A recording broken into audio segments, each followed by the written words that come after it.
तो एक बार फिर से आप सभी का स्वागत है। एलोट्रॉप्स की दुनिया में हम लोगों ने जबरदस्त सेशंस इससे पहले एलोट्रॉप्स में डिस्कस करे हैं। एलोट्रॉप्स को समझने के बाद फॉस्फोरस के एग्जाम्पल से स्टार्ट करा है और एनसीईआरटी को टच लेते हुए कहीं भी अगर पास्ट में किसी कॉम्पिटिटिव एग्जाम में उससे रिलेटेड कुछ भी टच किया गया है, मेरे नॉलेज में 30-35 सालों के पास्ट में हिस्ट्री में पीवाईक्यूज में कोई भी कंपटीशन, चाहे एएफएमसी ने टच किया हो, सीपीएमटी ने टच किया हो, डब्ल्यूबीजेई ने टच किया हो, जिपमर ने टच किया हो, नीट ने टच किया हो जिसको एआईपीएमटी पहले बोलते थे, या जेई मेन जिसको पहले एआई ट्रिपल बोलते थे, या आईआईटी जेई ने टच किया हो, मतलब कोई भी अच्छे एग्जामिनेशन में अगर इससे पहले अभी करंट ईयर से पहले भी, मतलब आपके एनसीईआरटी के बियॉन्ड भी, अगर उसने कभी कोई क्वेश्चंस फास्फोरस से रिलेटेड पूछा है, फास्फोरस के एलोट्रॉप्स से रिलेटेड, तो मैंने कोशिश किया है कि एलोट्रॉप्स को पढ़ाने के दौरान उस सारे एरिया को डिस्कस कर लूं। और यही वजह है कि कुछ कुछ ऐसे टर्म्स लाए गए हैं मेरे तरफ से जो एनसीईआरटी ने शायद मेंशन नहीं करे, ठीक है। लेकिन कुछ कुछ, बहुत ज्यादा नहीं, कुछ कुछ थोड़े मोड़े ऐसे लाए क्योंकि क्वेश्चंस उस पर बेस्ड आए। तो आज के सेशन में हम लोगों का फास्फोरस का आगे हम लोग बढ़ाने वाले हैं इसको, और आज हम लोग लास्ट में कुछ क्वेश्चंस भी डिस्कस करेंगे, ठीक है। और क्वेश्चंस आपके लिए मैंने बना रखे हैं यहाँ पे बहुत सारे पीवाईक्यूज और एमसीक्यूज। एम्स 2009 का क्वेश्चन है, AIIMS 2007, CPMT 2007, IIT 2005, AFMC 2009, JEE main 2021, अलग ईयर के एम्स 2004, आईआईटी 2009, जिपमर 2009, एनसीईआरटी के एग्जाम्पलर का भी एक प्यारा सा क्वेश्चन है, सब मैं लगाऊंगा। एएफपीएमटी 1994, डब्ल्यूबीजेई 2014, एम्स 13, डब्ल्यूबीजेई 2007। तो मतलब बहुत सारे क्वेश्चंस आज हम लोग डिस्कस करने वाले हैं, ठीक है। ये सब हम लोगों का आज चलने वाला, तो एकदम रेडी हो जाइए और महाकाल की सौगंध ठोकिए लाइक। चलिए शुरू करते हैं इसका नेक्स्ट टॉपिक। इसके बाद हम लोग कार्बन के एलोट्रॉप्स में करेंगे, ठीक है। पेज नंबर 2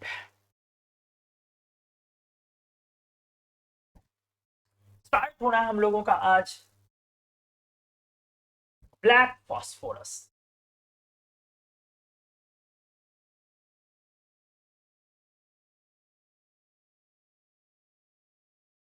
अच्छे से सीखिए, एनसीईआरटी वाली बातें, सारी बातें तो डिस्कस होंगी और उसके बाद आगे भी ध्यान से। बहुत मजेदार सेशन होगा, लाजवाब होगा, और जब आप क्वेश्चंस बनाएंगे तब आपको कॉन्फिडेंस आएगा। ब्लैक फॉस्फोरस, फॉस्फोरस के 3 एलोट्रॉप्स में से एक तीसरा एलोट्रॉप है व्हाइट रेड, मतलब 3 इंपॉर्टेंट है, तो उसके बाद और भी एलोट्रॉप्स, बट उन सारे एलोट्रॉप्स में से मोस्ट 3 इंपॉर्टेंट एलोट्रॉप्स में से एक है ब्लैक, ठीक है।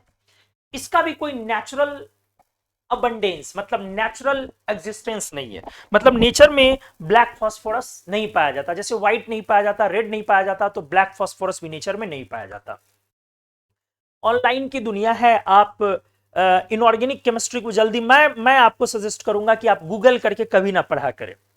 अगर आपको समझना हो कि इनऑर्गेनिक को पढ़ना गूगल से ऑनलाइन मतलब कितना खतरनाक हो सकता है, तो आप कुछ नहीं करें, आज की क्लास के बाद आप गूगल करें फॉस्फोरस के एलोट्रॉप्स, और आपको जो वेबसाइट खुलता हो, वेदांतु खुलता हो, बायजू खुलता हो, अनअकैडमी खुलता हो, तीनों के पेजेस पर व्हाइट फॉस्फोरस, रेड और ब्लैक के बारे में बहुत सारे इंफॉर्मेशन डाले हुए हैं। आप पढ़िए, कंफ्यूज हो जाएंगे। 20% से ज्यादा कंटेंट आपको ऐसा लगेगा कि वो तीनों ही आपस में लड़ रहे हैं। कोई एक का मेल्टिंग पॉइंट कुछ लिख रहा है, कोई दूसरे का कुछ लिख रहा है, कोई तीसरे का कुछ लिख रहा है, कोई लिख रहा है मेल्ट नहीं होगा, कोई लिख रहा है मतलब कुछ भी, बहुत सारी चीजें। और हाँ, हालांकि कुछ ने एनसीईआरटी वाले लाइंस मेंशन करे हैं, बट बहुत ज्यादा फ्लक्चुएशंस दिखेगा। और उसके बाद फिर बाकी बहुत सारे क्वेश्चंस का प्लेटफॉर्म होता है, जैसे askIITian.com, कुछ toppers.com, कुछ quora.com, ये सब करके उन लोगों ने तो घिना रखा है। वहां तो ऐसे ऐसे जवाब आते हैं कि मतलब पैर तले से जमीन खिसकने लगता है। इसलिए आपको इनऑर्गेनिक केमिस्ट्री में आपसे रिक्वेस्ट करता हूं, गूगल कम किया करें। जितना गूगल करेंगे उतना कंफ्यूजन में जाएंगे। यकीन ना आए तो आपने फास्फोरस का करीब करीब पढ़ लिया, आज हम लोग ब्लैक को टर्मिनेट करेंगे टॉपिक को, उसके बाद आप एक बार हाथ लगा के देख लें, मतलब पढ़ के देख लें एक बार, और आपको खुद लगेगा थोड़ी देर बाद पढ़ते पढ़ते छोड़ देंगे, भैया माफ करो, मेरे को जो आ रहा है वो सब मैं भूल जाऊंगा। तो बहुत बुरी हालत है ऑनलाइन में इनऑर्गेनिक केमिस्ट्री को लेकर के, उसके एक्यूरेसी को लेकर के बहुत बुरी हालत है, हद से ज्यादा। तो मैं आपको सजेस्ट करूंगा, अच्छे बुक्स पढ़िए, अच्छे टीचर्स से पढ़िए। जल्दी ज्यादा मजा लेने के लिए, सब्जेक्ट में ज्यादा मजा आना स्टार्ट हो जाए ना तो समझिए आप सब्जेक्ट से दूर जा रहे हैं और सब्जेक्ट को जबरदस्ती इजी बना रहे हैं, मतलब उसके कोर पार्ट को नहीं पढ़ रहे हैं। यार साइंस पढ़ रहे हैं, स्ट्रेस आना ही आना है। बिना स्ट्रेस के अगर आपने साइंस पढ़ लिया तो साइंस का आएगा भाई। हाँ स्ट्रेस आना है, कॉम्प्लिकेशंस आने हैं, लेकिन साइंस पढ़ने में मजा भी उतना ही आना, लोड बढ़ना बट मजा भी उतना ही आना। लेकिन आज के साइंस में क्या है ना कि लोग जितना ऑनलाइन में भाग रहे हैं ना, क्या हो रहा है ना, उतना मजा भी आ रहा है और लोड भी नहीं आ रहा। मैंने देखा है एनसीईआरटी के लाइंस और थियरीज वगैरह लिख देते हैं और क्वेश्चंस करवाने के समय एकदम छोटा छोटा मामूली मामूली क्वेश्चंस करवाते हैं। स्टूडेंट्स को पता ही नहीं चलता कि एक्चुअल कंपटीशन कहां पे है, बिल्कुल पता नहीं चलता, हवा नहीं लग पाता उसको। और बहुत इजी इजी क्वेश्चन, टॉपिक कर दिया, थियरी लिख दिया और बहुत इजी इजी उस पर बेस्ड क्वेश्चंस डाल देता कि स्टूडेंट से बने। ऑनलाइन का यही फ्लेवर है। तो नहीं, ये सब तरीका सही नहीं। और गूगल से इनऑर्गेनिक केमिस्ट्री में भागिए, मैं हमेशा आपको ये करूं। बहुत अच्छे अच्छे फॉरेन ऑथर्स की किताबें हैं, ब्लॉक को पढ़ने के लिए जेडली है, पढ़िए, बहुत अच्छी बुक है। एजी शार्प की बुक है, बहुत अच्छी बुक है। विल्किंसन कॉटन की बुक है, बहुत अच्छी बुक है। लिप्ट्रॉट जीएफ की बुक है, शानदार बुक है। तो एक पर एक लोगों के, साइंटिस्ट के, पब्लिशर्स के, ऑथर्स के बुक है, एक पर एक है। अगर आप पढ़ना चाहते हैं, आपके लिए तो जेडली काफी है। अगर आप कुछ इनऑर्गेनिक में अच्छी खासी चीजें देखना चाहते हैं तो जेडली मोर मोर मोर देन सफिशिएंट है। ठीक है, बाकी कुमार मन्नू भी ठीक ठाक ही है आपके लिए। चलिए आ जाइए, black phosphorus. No natural abundance, और स्पष्ट लिखा अनअकैडमी वालों ने, मैं क्या बोलूं। मैं अभी देख रहा था ना, मेरी आदत है कि मैं देखते रहता हूं कि हर कोई क्या क्या लिखते रहता है। यहां पे स्पष्ट लिखा हुआ है, ये देखो, रेड फास्फोरस, शायद नहीं दिखेगा, red phosphorus occurs naturally, occurs naturally, ये अनअकैडमी का। अब क्या मैं बोलूं। हाँ, सिंगेज की बुक आप देख सकते हैं, वो भी बट उसमें थोड़ा सा बियॉन्ड द लेवल जा चुका है, वो काफी ज्यादा बियॉन्ड द लेवल है। और उसमें जो के एस वर्मा सर की बुक आती है, दिल्ली यूनिवर्सिटी के बहुत अच्छे टीचर हैं वो, तो वो सिंगेज आप देख सकते हैं अगर थोड़ा सा एक्स्ट्रा नॉलेज लेना चाहते हैं।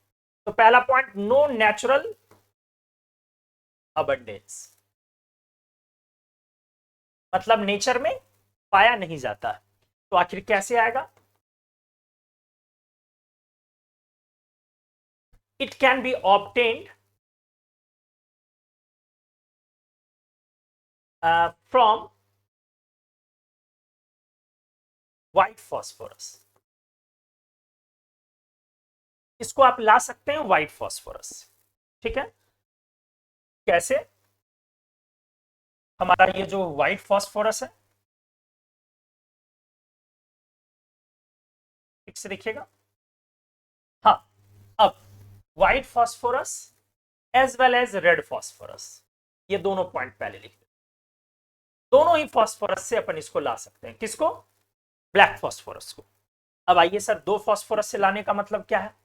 बिल्कुल, जो हमारा ब्लैक फॉस्फोरस है, एक्चुअली ये दो तरह का होता है। एक अल्फा ब्लैक फॉर्म, मतलब सब एलोट्रॉप्स, आपके एनसीईआरटी में दिया हुआ इसलिए आपको पढ़ना है। और दूसरा beta black phosphorus. Point wise आइए, इसका नेचुरल अबंडेंस नहीं है, तो इसको आप ला सकते हैं व्हाइट फॉस्फोरस से और as well as red phosphorus से, दोनों से। तो एक्चुअली क्यों दोनों से कैसे ला सकते हैं, तो एक है अल्फा ब्लैक फॉस्फोरस और एक है बीटा ब्लैक फॉस्फोरस। मतलब एलोट्रॉप का भी दो फर्दर एलोट्रॉप्स, ठीक है, अल्फा और बीटा। अब जो ये अल्फा है, अल्फा भी फिर दो टाइप का, एक रोम्बिक और एक मोनोक्लिनिक, अच्छे से समझेंगे। और ये ओपैक सॉलिड है, जैसे जैसे व्हाइट फॉस्फोरस ओपैक सॉलिड नहीं था, वो ट्रांसल्यूसेंट सॉलिड था, याद होगा आपको, ट्रांसल्यूसेंट वैक्सी सॉलिड था व्हाइट फॉस्फोरस। लेकिन जो ये ब्लैक फॉस्फोरस है, ये ओपैक सॉलिड है। अब अल्फा ब्लैक भी दो स्ट्रक्चर में होता है, एक रोम्बिक स्ट्रक्चर में, एक मोनोक्लिनिक स्ट्रक्चर में। आराम से सीखिए, कोई हड़बड़ी नहीं, ठीक है। अब पॉइंट है, ये जो अल्फा और एक आया बीटा ब्लैक, बीटा ब्लैक का एक ही स्ट्रक्चर होता है और वो होता है honeycomb structure, hexagonal honeycomb structure, आपने ग्रेफाइट को सुना होगा, हेक्सागोनल हनीकॉम स्ट्रक्चर। आपको बहुत मन करे तो ब्रैकेट में लिख सकते हैं लाइक ग्रेफाइट। तो इसको डिटेल में पढ़ना हमें, लेकिन ब्लैक के बारे में बहुत ज्यादा नहीं पढ़ना, आराम से सुनिए। ये जो ब्लैक फास्फोरस है इसको, और यहां पे हमने लिखा ब्लैक का एक दूसरा फॉर्म बीटा, और वहां पे हमने लिखा बेटा ब्लैक का एक फॉर्म अल्फा। इसको लाने का जो जनरल मेथड है वो है रेड फास्फोरस से, और इसको लाने का जो जनरल मेथड है वो है व्हाइट फास्फोरस से। ध्यान से सुनेंगे, ऐसा नहीं है कि मैं इसको व्हाइट से नहीं ला सकता हूं, ला सकता हूं, और ऐसा नहीं है कि मैं इसको रेड से नहीं ला सकता हूं, ला सकता हूं।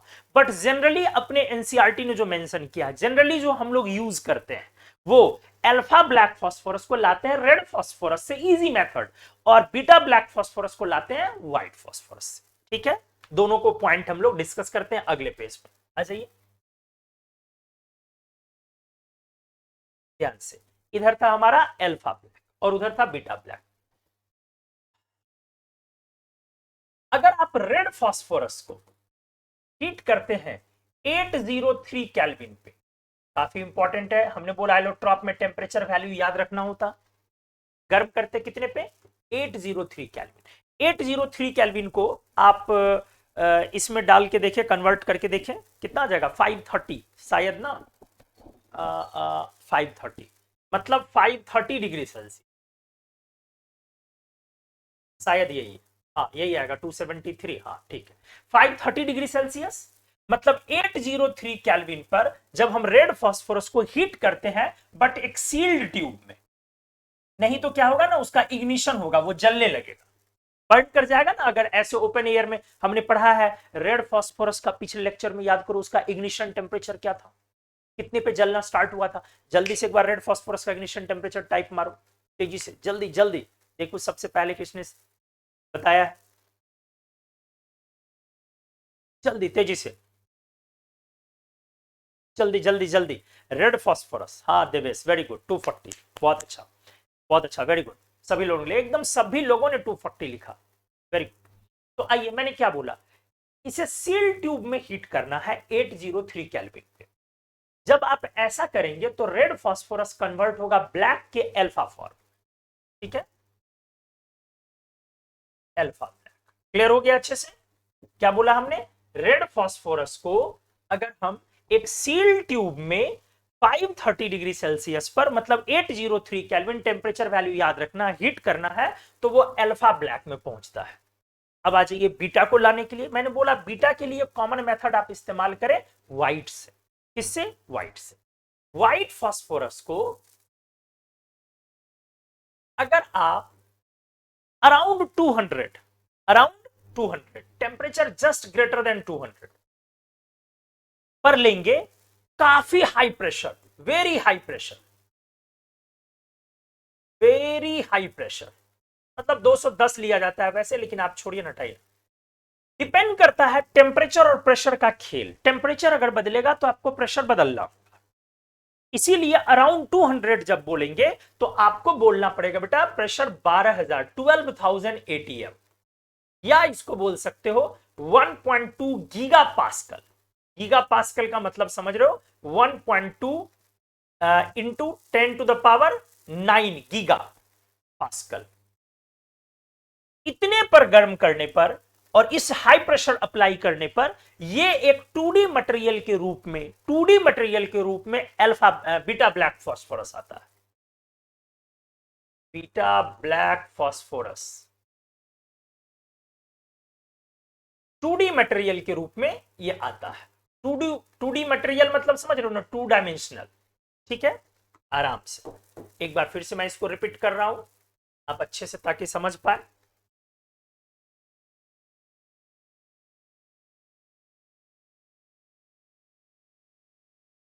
ठीक है, बढ़िया से देख ले, मैंने बोला दोनों को, आपको काफी इंपॉर्टेंट है दोनों। मैंने क्या बोला, रेड अल्फा ब्लैक कैसे लाते हो, रेड फास्फोरस को 803 केल्विन पर एक सील ट्यूब में गर्म करने पर अल्फा ब्लैक आता है। ठीक है, और बीटा ब्लैक कैसे आता है, व्हाइट फास्फोरस को जब आप अराउंड 200 डिग्री सेल्सियस में टेम्परेचर को मेंटेन करते हुए 1.2 गीगा पास्कल मतलब 12,000 एटीएम, काफी हाई प्रेशर हुआ, अप्लाई करते हैं तो बीटा ब्लैक बनता है। हालांकि बहुत मेथड है बनाने के, टेम्परेचर चेंज करे तो प्रेशर वैल्यू चेंज होता, तो बहुत तरीके से लोग लाते हैं अपनी अपनी सुविधा अनुसार। हम लोगों के एनसीईआरटी में सिर्फ इतना लिखा गया है कि व्हाइट फास्फोरस को 210 डिग्री सेल्सियस पर हाई प्रेशर अप्लाई करके बीटा ब्लैक में कन्वर्ट करते हैं। उसने प्रेशर का वैल्यू मेंशन नहीं किया, बस उसने लिख दिया वेरी हाई प्रेशर। ठीक है, 7-8 सालों पहले जो एनसीईआरटी चलती थी, उस वाले एनसीईआरटी मुझे जो याद है 2010-11 तक जो एनसीईआरटी चलती थी, उस एनसीईआरटी में प्रेशर वैल्यू मेंशन किया हुआ था। सबसे पहले साइंटिस्ट ने द वेरी फर्स्ट टाइम जो ब्लैक फास्फोरस लाया गया था, सिंथेसिस हुआ था ब्लैक फास्फोरस का, क्योंकि नेचुरली तो एग्जिस्ट तीनों में से कोई फास्फोरस नहीं करता, तो सबसे पहले जो ब्लैक फास्फोरस लाया गया था उसका यही मेथड था। और वो नोबेल प्राइज विनर साइंटिस्ट थे, नाम मैं भूल रहा हूं, उनको नोबेल प्राइज मिला हुआ था साइंटिस्ट को, इसके लिए नहीं, मतलब किसी और चीज के लिए। तो उन्होंने लाया था 2D मटेरियल के रूप में ही ब्लैक फास्फोरस को, और वो इसी प्रोसेस से उन्होंने लाया था। क्लियर हो गया? तो मैंने क्या बोला, मैंने मतलब कॉन्सेप्ट सीख लो। अगर रेड को भी ब्लैक में कन्वर्ट करना तो हाई प्रेशर लगाना पड़ेगा। ध्यान से सुनो, क्योंकि रेड लाने के लिए क्या करते हो व्हाइट से, कुछ नहीं, बस 300 डिग्री सेल्सियस पे गर्म करते हो, 240 पे गर्म किया, मतलब 200-300 के आसपास हीट किया था, याद है ना, इनर्ट एटमॉस्फेयर में, ताकि बर्न ना करे, इग्निशन को रोकने के लिए। तो पॉइंट क्या है, आपने जस्ट 200 पे कन्वर्ट किया तो रेड आ गया, 200 से 300 के बीच में वो रेड में कन्वर्ट हुआ। तो व्हाइट और रेड में मतलब फॉर्मेशन में बहुत ज्यादा का डिफरेंस नहीं, बस टेम्परेचर का थोड़ा डिफरेंस है। और ब्लैक लाने के लिए हाई प्रेशर अप्लाई करना, इसका मतलब अगर कोई आपसे ऐसे आपके दिमाग को इस्तेमाल करवाना चाहे कि रेड से हमें ब्लैक बनाना, क्या बनाना, रेड से ब्लैक, वेदांतु वगैरह पे देखो एकदम गलत लिखा हुआ, उसने सीधे 400 समथिंग कुछ टेम्परेचर लिख दिया कि रेड से, पता नहीं कहां से यार आते हैं सुबह, पढ़ा दिया कुछ भी, ऐसे थोड़ी होता है, प्रेशर वगैरह कुछ है ही नहीं, मतलब इसको इतने पे गर्म करो बन गया, ऐसे नहीं होता। रेड को भी अगर ब्लैक लाना है तो टेम्परेचर लेना होगा हाई, टेम्परेचर जो भी लो लेकिन प्रेशर लेना होगा हाई। मतलब व्हाइट को भी ब्लैक में ले जाने के लिए हाई प्रेशर, और रेड को भी ब्लैक में ले जाने के लिए हाई प्रेशर, लेकिन कौन वाला ब्लैक, बीटा, अल्फा वाला नहीं। सामान्य तौर पर जो आप फास्फोरस बोलते हैं ब्लैक वाला, इसका मतलब समझा जाता है बीटा ब्लैक। क्लियर रखें, जैसे हमने बोला सामान्य तौर पर जो आप फास्फोरस समझते हैं व्हाइट वाला, वो समझा जाता है अल्फा वाला, बीटा नहीं। क्लियर हो गया?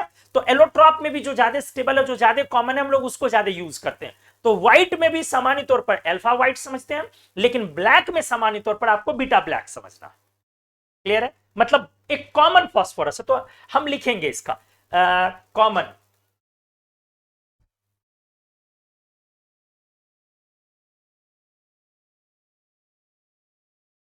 Beta black phosphorus is commonly known as black phosphorus. Clear हो गया? आराम से आइए, commonly known as black phosphorus.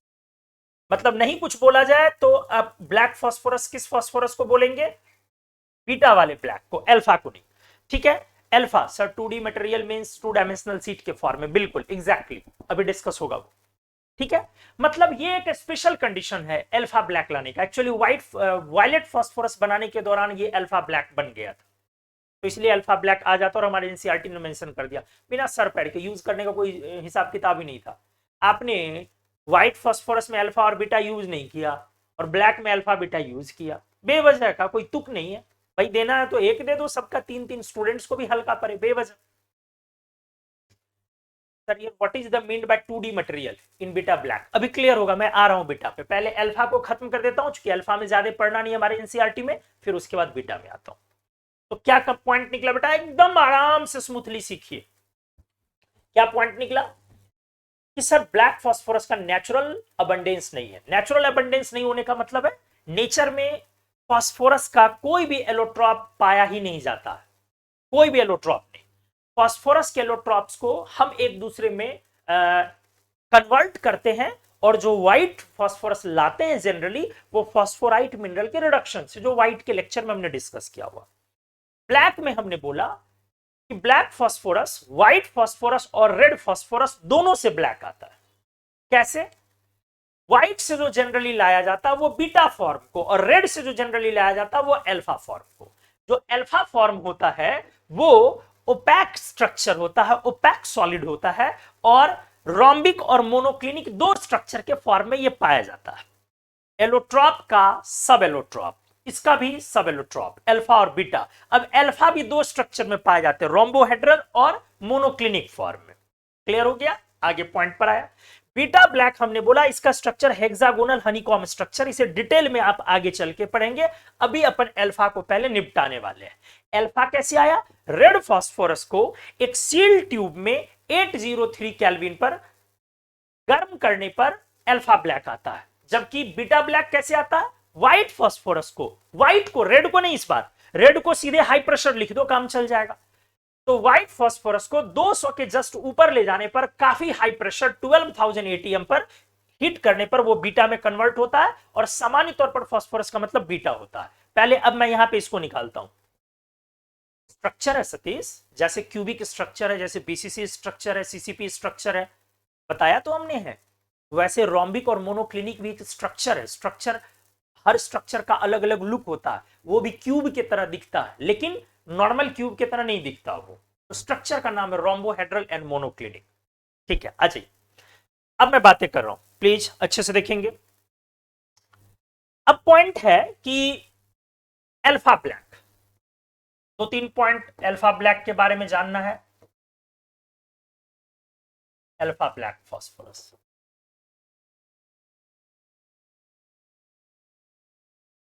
Alpha black phosphorus, तीन चार पॉइंट जानना, जान ही लेते हैं, यहीं पे खत्म कर लेते हैं अल्फा ब्लैक को।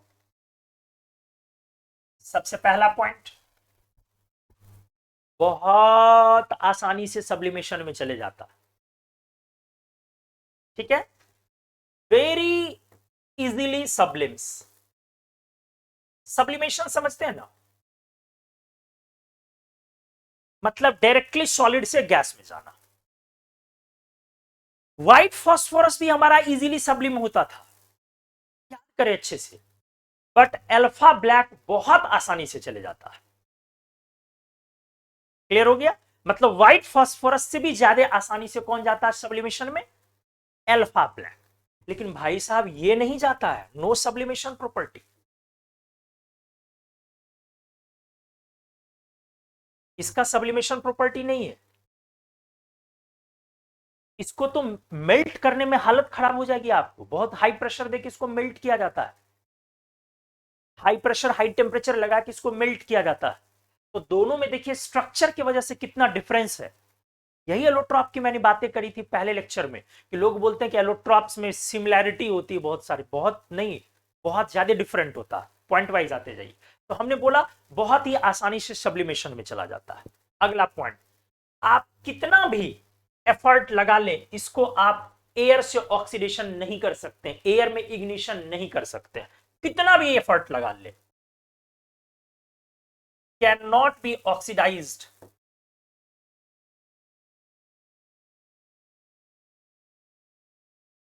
Eight any temperature. आप किसी भी टेम्परेचर पर आप इसको ऑक्सीडाइज नहीं कर सकते हैं, मतलब नो इग्निशन प्रॉपर्टी, आप इसको जला नहीं सकते हैं। जबकि आपने व्हाइट फास्फोरस को पढ़ा, बहुत आसानी से जलता है, अपने आप जलता है, रूम टेम्परेचर पर ऑक्सीजन में जलता है और catches fire, white deep white fumes. आपने रेड को पढ़ा है, रेड आसानी से नहीं जलता है, बट 240 डिग्री सेल्सियस पे जलता है। आप बीटा ब्लैक पर आ जाए, ये भी जलता है, इग्नाइट्स अब 400, ध्यान से देखिएगा कितने के ऊपर, 400 डिग्री सेल्सियस के ऊपर ये भी बर्न होता है। कौन? Beta black. लेकिन ये बर्न नहीं होता है। क्लियर हो गया? अगला पॉइंट आई, हर जगह इनसॉल्युबल, इनसॉल्युबल इन वाटर, तो रेड फास्फोरस भी था, CH2, बेंजीन, मतलब हर जगह पर ये क्या है, और NaOH। क्लियर हो गया? अल्फा ब्लैक फास्फोरस हर चीज में इंसॉल्युबल, तो ये तो प्रॉपर्टी रेड फास्फोरस में भी थी, इसके सॉल्युबिलिटी पर भी हम लोग डिस्कस करेंगे। और हालांकि ये भी लिखना चाहते हैं तो इंसॉल्युबल इन, सारी चीजों पर ये भी इंसॉल्युबल है, कहां कहां? वाटर, CH2, बेंजीन, हर जगह पर ये भी इंसॉल्युबल है। ठीक है, लेकिन इसको ऑक्सीजन से रिएक्शन हम करा सकते हैं, इसका इग्निशन संभव है बीटा ब्लैक का, इसका इग्निशन संभव नहीं है। तो हमने क्या क्या पढ़ा है अल्फा ब्लैक के बारे में कि ये सॉलिड के मामले में कैसा सॉलिड पढ़ा, ओपैक, रोम्बिक,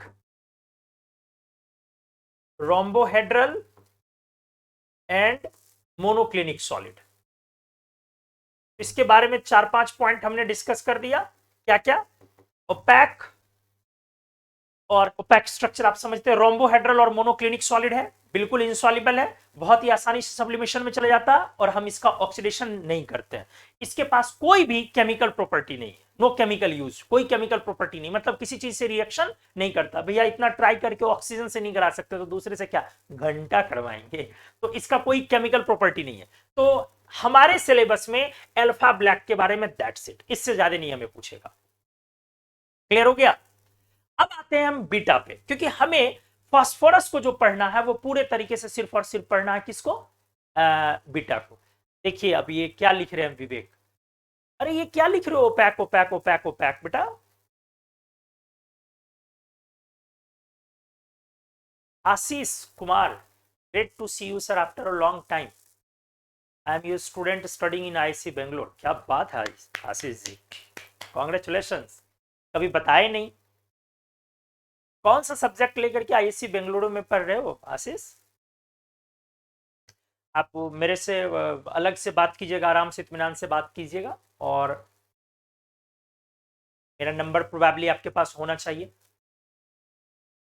हाँ क्या देवेश आपने पूछा, sir alpha black and beta black को बायो इंजीनियरिंग, वाह ग्रेट। तो आशीष आप मुझे एक बार व्हाट्सएप कर लेंगे, आराम से आपसे फिर बातें करूंगा, अभी तो क्लासेज चल रही है।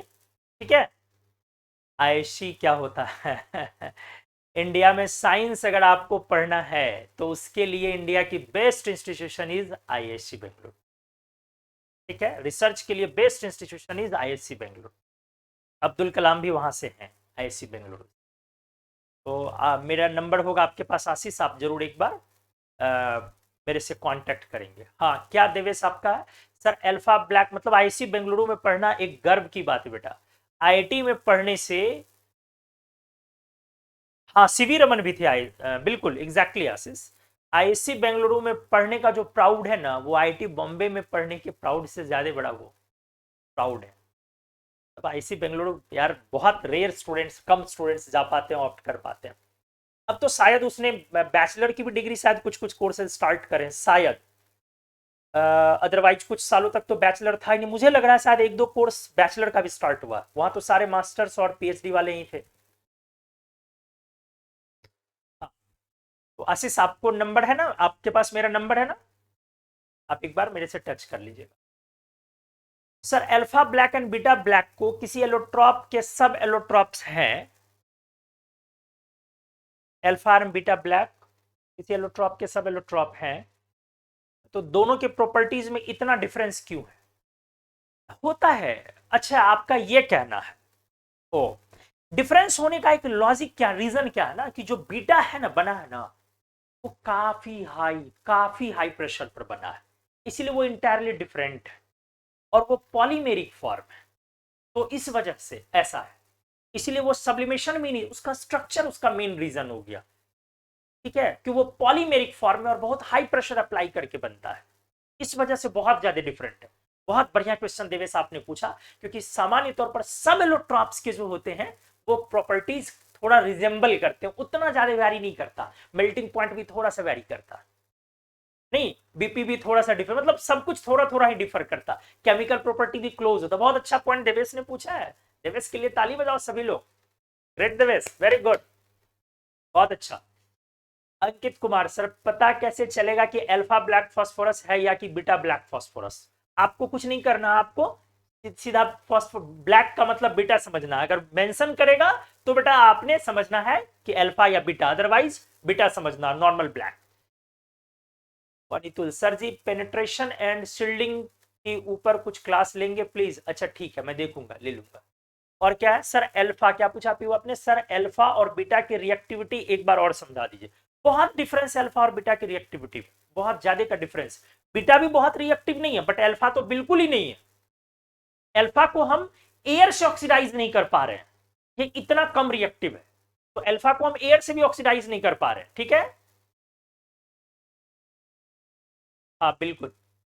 चलिए, BTech in mathematics and computing, हाँ लास्ट ईयर स्टार्ट हुआ ना। हाँ हाँ हाँ, mathematics and computing, mathematics and computing बहुत शानदार ब्रांच है। ठीक है आशीष, चलिए आप मेरे से आराम से व्हाट्सएप पर बात कर लीजिएगा, और हम लोग फिर बहुत सारी बातें करेंगे, बहुत सारी चीजें आपसे पूछनी। तो आ जाइए, अब यहां पर आता हूं वापस। अल्फा ब्लैक हमारा चैप्टर क्लोज, अब बीटा ब्लैक का चैप्टर ओपन करने वाले, ठीक है। आ जाइए,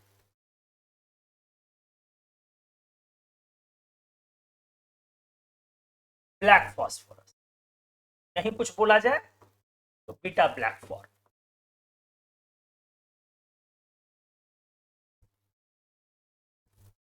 ठीक है।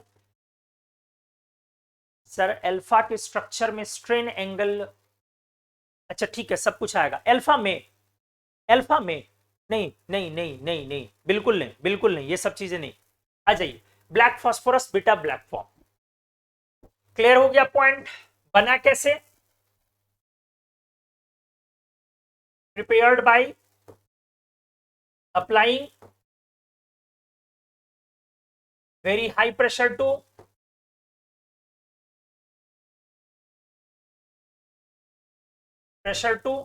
व्हाइट और रेड फॉर्म। हमने क्लियर कर दिया कि बेटा दोनों फॉर्म पे आप हाई प्रेशर अप्लाई करके बना सकते हैं।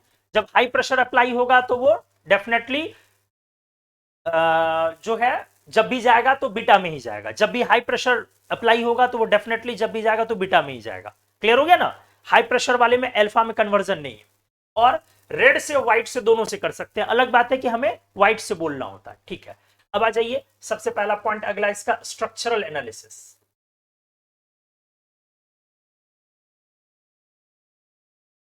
स्ट्रक्चरल एनालिसिस देखिए,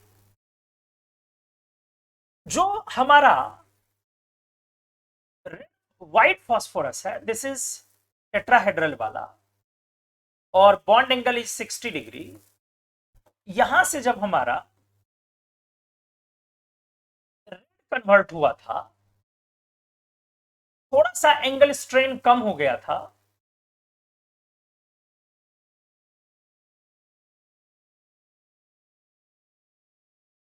सिक्सटी डिग्री और 101, मतलब एंगल स्ट्रेन कम हुआ। अब जब हम ब्लैक में जाएंगे, चाहे वहां से जाएं या यहां से जाएं,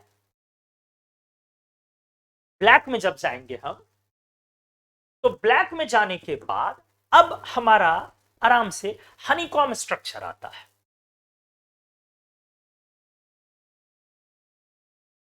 हनीकॉम स्ट्रक्चर हेक्सागोनल यूनिट्स हैं, इसमें हेक्सागोनल यूनिट्स हैं, zigzag PPP bonds,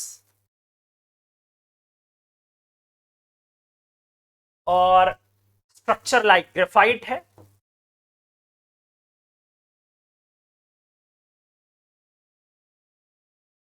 layered structure है,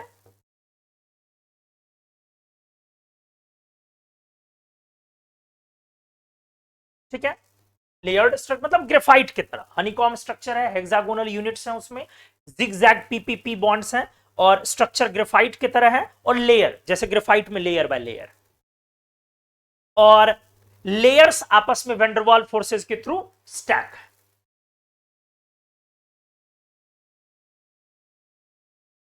लेयर्स आर स्टैक्ड विथ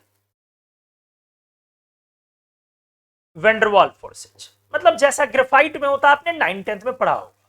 आराम से आइएगा, आसान नहीं होता है ब्लैक फास्फोरस को सीखना, इसीलिए पूरा पेशेंस से, और मैं काफी स्लो बता रहा हूं। जब फास्ट करने का होगा तो मैं ऑलरेडी तेज कर देता हूं, तो हर जगह हमेशा तेज नहीं कर सकता हूं, ठीक है। एक बात है और एक पॉइंट, क्या angle strain 0 with no angle strain, with no angle strain, मतलब अब एंगल में कोई तनाव नहीं है। तो एंगल स्ट्रेन की अगर बातें की जाए तो इसका मतलब व्हाइट से लेकर रेड से लेकर के ब्लैक जाने में एंगल स्ट्रेन कम हो गया। व्हाइट से लेकर के रेड से लेकर के ब्लैक पहुंचने में एंगल स्ट्रेन कम हो गया। क्यों कम हो गया? क्योंकि बॉन्ड एंगल बढ़ते चला गया।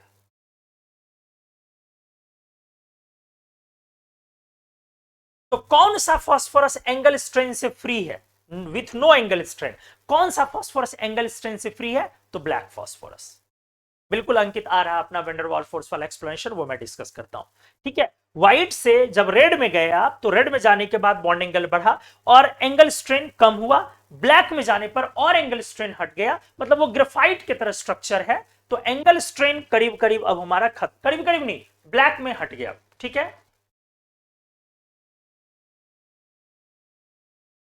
देवेश उस पर आते हैं, आपके बॉन्ड एंगल पर थोड़ा डिस्कस करते हैं। लेकिन वहां पर सारे एंगल के बारे में 99 जो आपने बोला वो सारे एंगल पे पहुंच रहे हो ना। यहां पे क्या है ना, अभी भी एक एंगल में स्ट्रेन है देवेश। तो जो आपने बोला है कि बट सर अभी भी तो 99 ही डिग्री है ना, मैं उस पर बातें कर रहा हूं।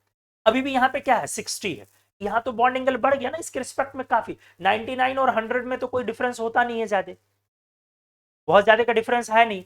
बट ये क्या है, यहां से तो आप कंपैरिजन करो तो एक एंगल तो बेटा अभी भी काफी ज्यादा वो बड़ा है, इसलिए वो वाले में एंगल स्ट्रेंथ से वो फ्री हो गया। अब आओ समझता हूं, मैं समझा रहा हूं अच्छे से, अगले पेज में आ जाइए अच्छे से। एकदम पेशेंस रखिए और भागना नहीं है। कभी कभी होगा कि आपको कम समझ में आएगा, बट धीरे धीरे आप पकड़ेंगे। अनडाउटेबली एंगल स्ट्रेन के कम होने के कारण रिएक्टिविटी भी कम हो रही है। एंगल स्ट्रेन के कम होने के कारण रिएक्टिविटी भी कम हो जाएगी। इसको भी मैं आगे डिस्कस कर लूंगा, लिख ही देता हूं यहां पे थोड़ा सा।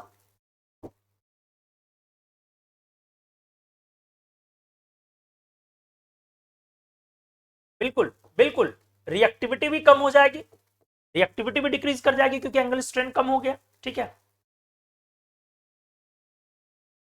एक मिनट समझिए एक बार देवेश, आराम से, पहले मैं आपको समझा रहा हूं, अगले पेज पे आता हूं।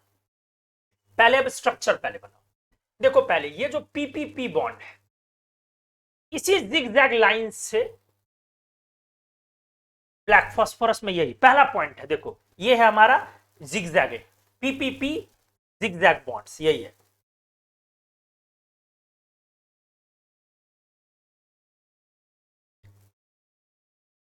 अब जो ये जिगजैग है, इसका ये ध्यान से सुने, ये बॉन्ड एंगल 99 डिग्री।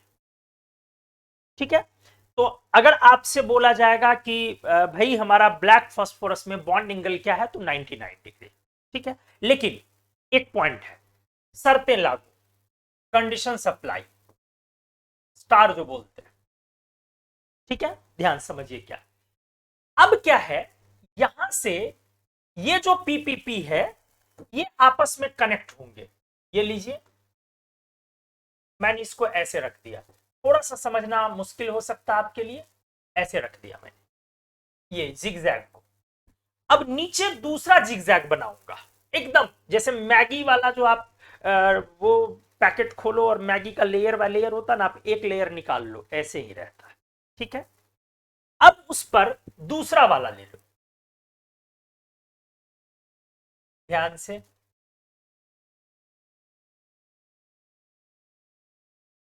फिर तीसरा ले लो,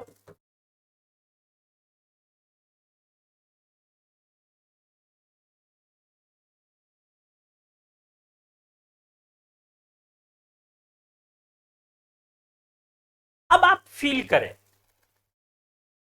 ये अलग अलग, ये एक प्लेनर है, ये एक प्लेनर है, ये एक प्लेन है, ये एक प्लेन है, और सारे ऊपर नीचे।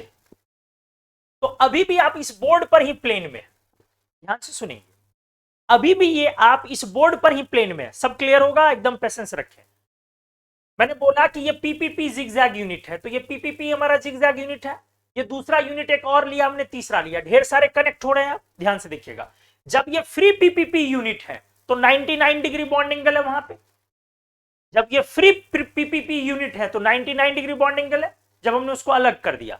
लेकिन जब ये स्टैक होते हैं, मतलब सब आपस में जुड़ना स्टार्ट करते हैं, तब ये हेक्सागोनल बनाया, हेक्सागोन।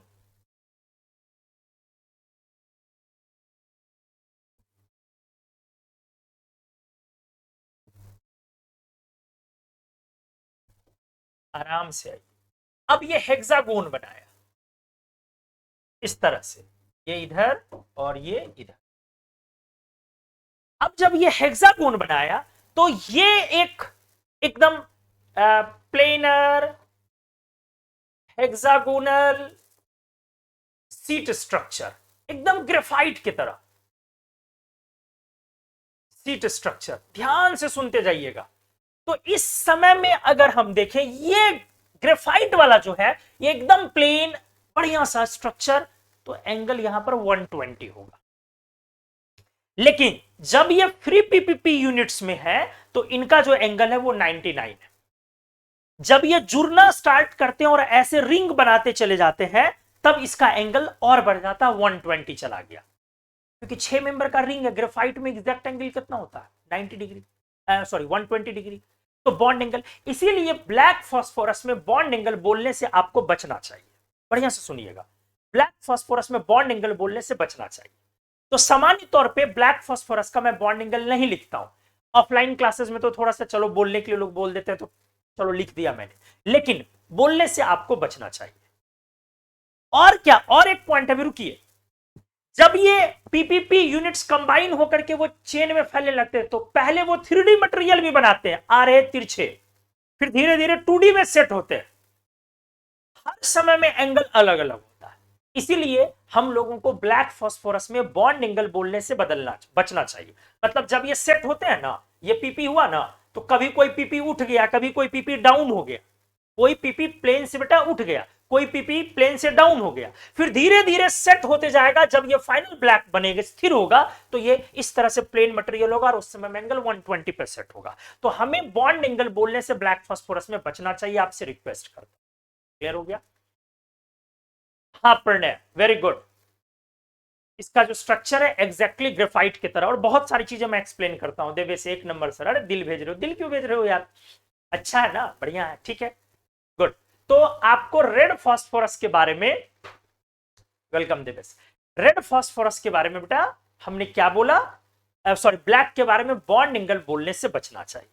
हमने आपको एक फील करने के लिए समझाया, 99 डिग्री बोल ले आप, बहुत मन करे 120 भी बोल ले, लेकिन कोई वैल्यू बोलने से बचिए। आप सीधा बोलिए कि भैया ये स्ट्रेन फ्री स्ट्रक्चर है। क्योंकि क्या है ना, अगर आप हेक्सागोन बनाते हो तो स्ट्रेन फ्री कंप्लीट तभी होगा जब 120 होगा, और जब ये 99 पर है और इस समय में ये हेक्सागोन क्रिएट नहीं किया, तो अभी 99 पे भी स्ट्रेन फ्री है। लेकिन अगर रिंग में पहुंच के 99 पर है, तब स्ट्रेन फ्री नहीं रहेगा। इसलिए अगर मैंने कभी ऑफलाइन में पढ़ाया होगा तो आपने देखा होगा, मैं यहां 99 लिखता हूं, यहां 99 मैं नहीं लिखता हूं, अगर आपने गौर किया होगा तो। ठीक है, ब्लैक फास्फोरस नेचर में एग्जिस्ट करता है? बिल्कुल नहीं करता है। नेचर में उसको एग्जिस्ट, हाँ नेचर में करता है, नेचुरल अबंडेंस नहीं होता, नेचर में नहीं पाया जाता। हम उसे बनाते हैं तो नेचर में एग्जिस्ट करेगा ही करेगा। The mutated engineers, red phosphorus to match box में होता है, लेकिन ब्लैक एंड व्हाइट कहां होता है यार? बहुत जगह होता है। आप क्लासेस रेगुलर नहीं करते हैं, आप पिछले क्लास आए होते तो आपको पता चल जाता कि कौन सी चीजें कहां होती है। चलिए आ जाइए बेटा ध्यान से। तो प्लेनर एकदम पॉइंट वाइज आइए, बहुत सारी चीजें सीखने को मिलेंगी। तो प्लेनर हेक्सागोनल सीट स्ट्रक्चर। अब क्या है, each seat is each planar seat is called each planar seat is called हर एक प्लेनर सीट को बोलते हैं अपन फॉस्फोरीन। क्या बोलते हैं? फॉस्फोरीन। आराम से एक एक पॉइंट पर गौर करना है, क्योंकि आप भूल सकते हैं। हर एक प्लेनर सीट को क्या बोलते हैं? फॉस्फोरीन। और ऐसे बहुत सारे प्लेनर सीट, यही मैंने बोला था कि जो साइंटिस्ट ने सबसे पहले निकाला था तो 2D मटेरियल, फिर धीरे धीरे धीरे धीरे उसका 3D मटेरियल पर लोगों ने काम किया। तो हर एक प्लेनर सीट जो है वो कहलाता है फॉस्फोरीन।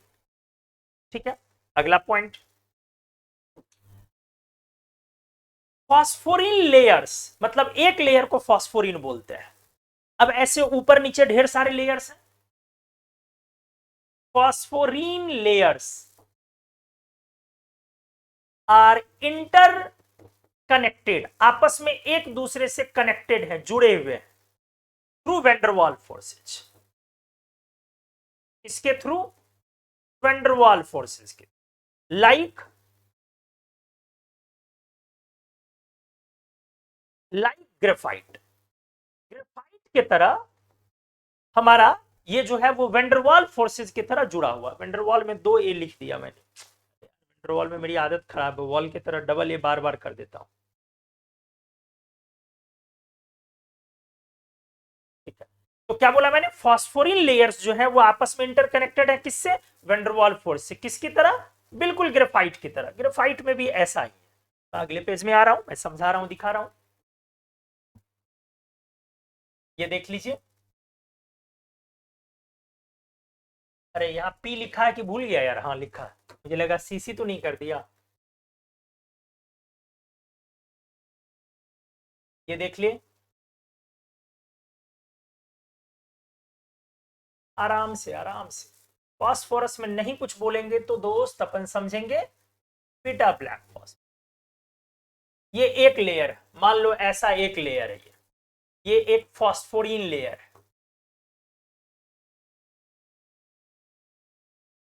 2D है अभी। अब नीचे दूसरा फॉस्फोरिन लेयर अपन बनाएंगे।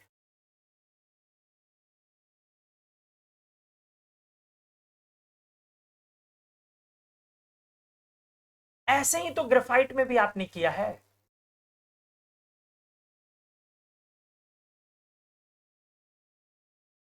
ये सब लेक्चर मैं छोड़ नहीं सकता यूट्यूब पे ऐसे। फॉस्फोरिन लेयर, ये भी एक 2D मटेरियल है, आप समझ रहे हैं।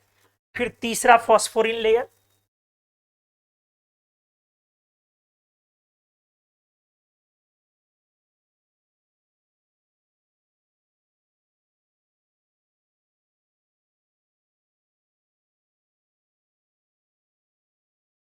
ठीक है।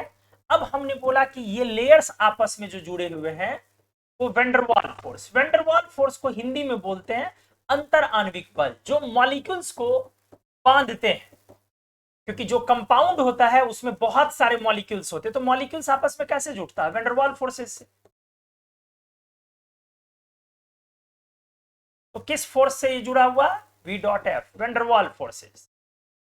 और इस तरह से ये ग्रेफाइट सॉरी फॉस्फोरस का कौन सा ओवरऑल फॉर्म आया, 2D या 3D, layer layer layer layer, overall ये क्या लुक आ गया हमारा, 3D फॉर्म,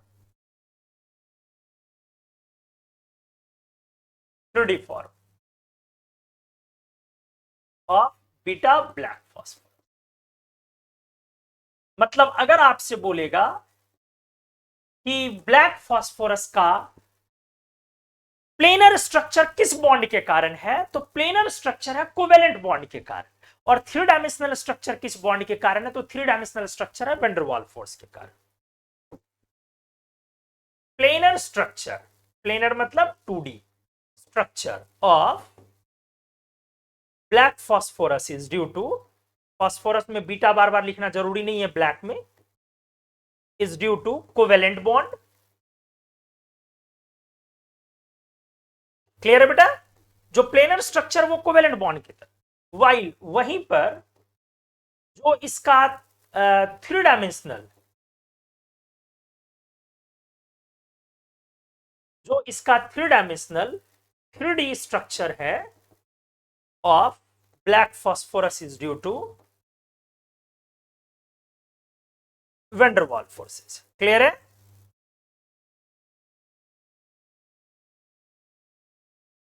बढ़िया से, एकदम मजेदार। तो हमने ये भी क्लियर किया, स्ट्रक्चरल एनालिसिस चल रहा था, हमने बहुत क्लियर तरीके से लिखा कि जो ब्लैक फॉस्फोरस है इसका हनीकॉम स्ट्रक्चर, हनीकॉम वही, अब ये हनीकॉम मधुमक्खी के छत्ते वाला स्ट्रक्चर हो जाएगा जो ग्रेफाइट का होता है, ये वाला हनीकॉम स्ट्रक्चर हो गया, ठीक है, मधुमक्खी के छत्ते वाला स्ट्रक्चर। और हमने यहां पे लिखा है, फिर से देख ले चीजों को, क्या हेक्सागोनल यूनिट्स हैं उसमें, हेक्सागोनल यूनिट्स हैं, जिगजैग पीपीपी बॉन्ड्स हैं, अभी आपने देखा जिगजैग पीपीपी बॉन्ड्स हैं, स्ट्रक्चर ग्रेफाइट की तरह लेयर पर लेयर है, लेयर्स आपस में वेंडरवाल फोर्स के थ्रू जुड़े हुए हैं, और एंगल स्ट्रेन गायब हो गया। तो सभी लोगों को यह मामला क्लियर हुआ होगा। अब आ जाओ और प्रॉपर्टीज पे, मैं स्ट्रक्चरल एनालिसिस के बाद इसके प्रॉपर्टीज पे डिस्कशन करता हूं। आ जाइए, प्रॉपर्टीज,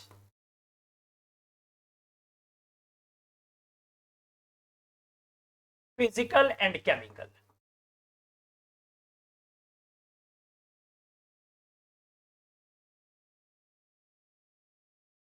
क्या क्या हमने पॉइंट 1 2 लिखा है पहले, उसको फिर से लिख देता हूं। ये black solid, black and crystalline solid, black और क्रिस्टलाइन सॉलिड है, और इसका भी मेटेलिक टच, मतलब छूने पर थोड़ा सा टफ है, रेड फास्फोरस की तरह, सॉफ्ट नहीं है। अगला पॉइंट आ जाइए, क्या लिखेंगे, क्या हमने डिस्कस किया था, sublimation, no spontaneous sublimation property,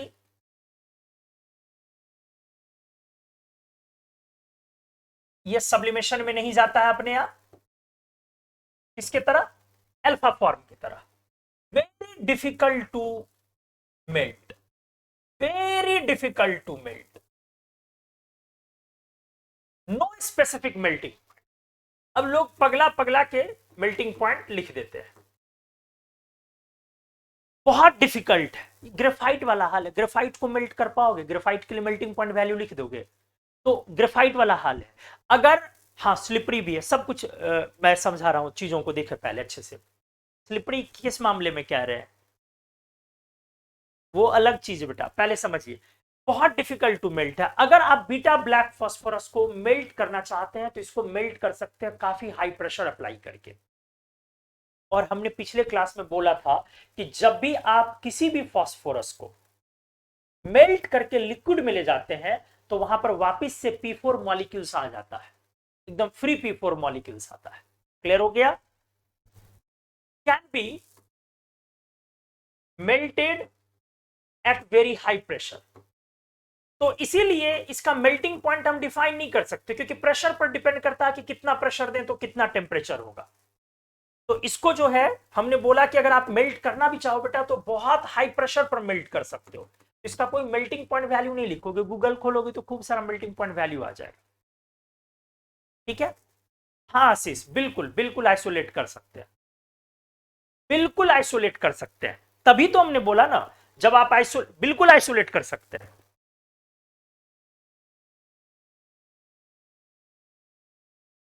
चलिए आइए ध्यान से।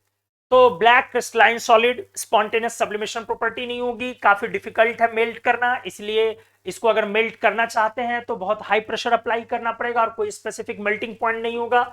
चलिए, वेरी लेस रिएक्टिव,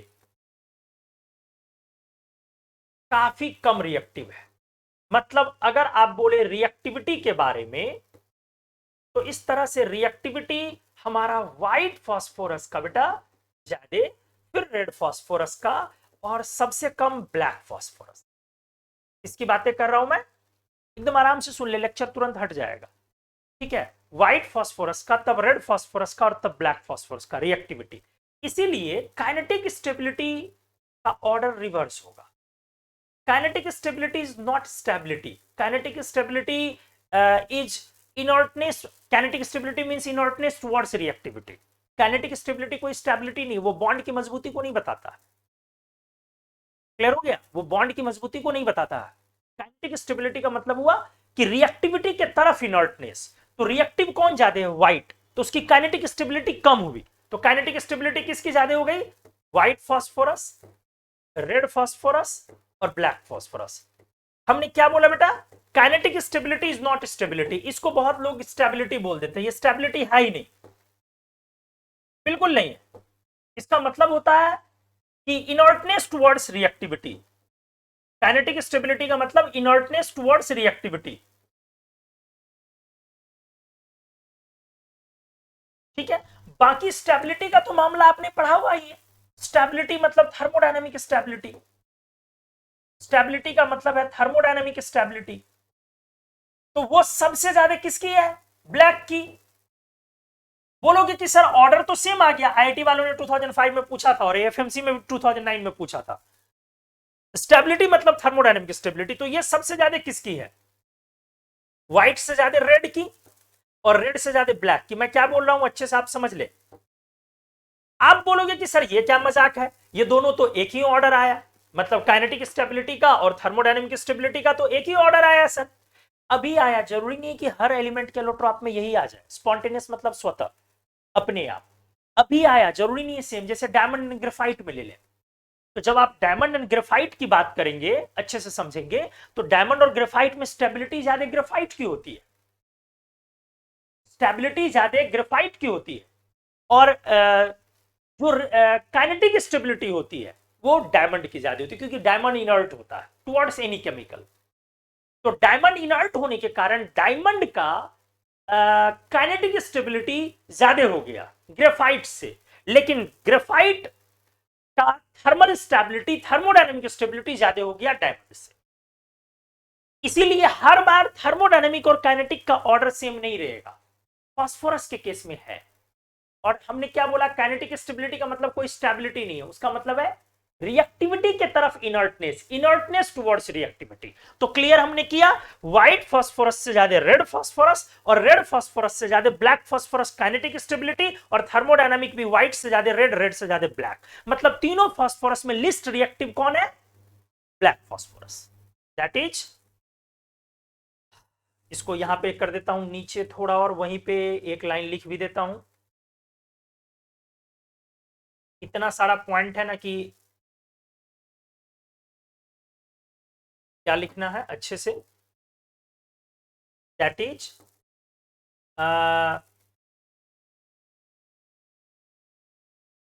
among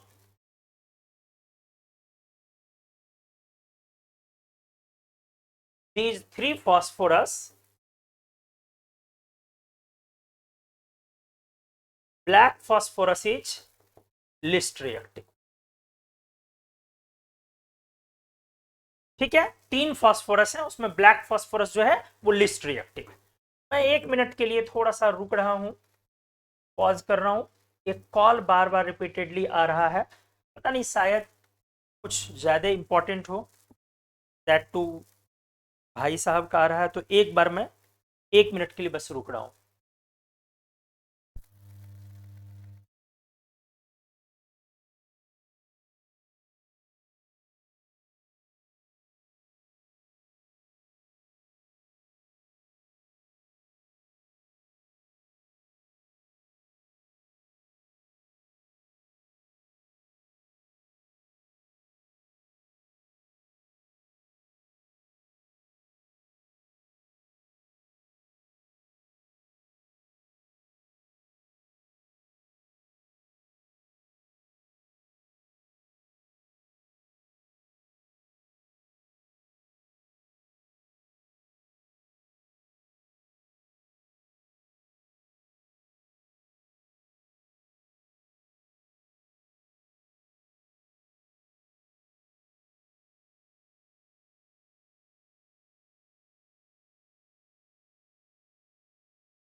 हाँ चलिए आइए।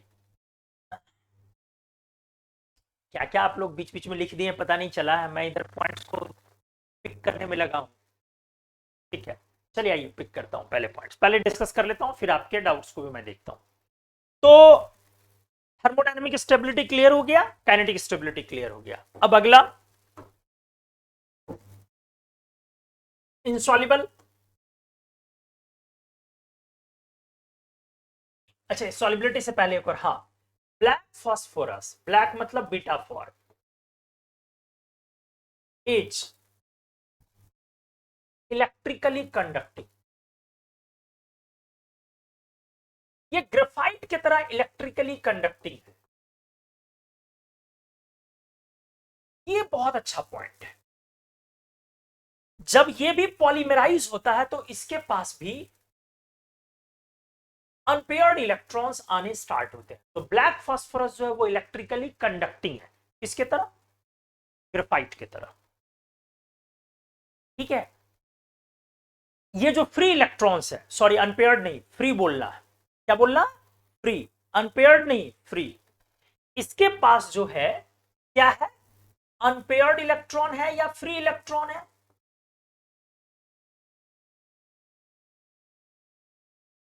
क्या है? तो इसके पास फ्री इलेक्ट्रॉन है, क्या नहीं है? अनपेयर्ड इलेक्ट्रॉन नहीं। तो conductivity is due to free electron. Free electron और unpaired electron both are different terms. जैसे अगर आप ग्रेफाइट बनाते हैं तो ग्रेफाइट में भी कार्बन के पास जो आप होता है वो ये नहीं होता है, ये नहीं होता है, वो फ्री होता है, ये नहीं होता है, वो ये होता है। डिफरेंस क्या है? अगर आपने ऐसा बनाया, इसका मतलब है वो इस ऑर्बिटल में कैद है, और जब इस ऑर्बिटल में उस एरिया में कैद है, कैप्चर्ड है, तो उस केस में ये पैरा हो जाएगा इस तरीके से। लेकिन पैरा नहीं होता है ग्रेफाइट, भाई साहब, ग्रेफाइट डाया होता है। मतलब मैग्नेट ग्रेफाइट को अट्रैक्ट नहीं करता, ये डाया मटेरियल है।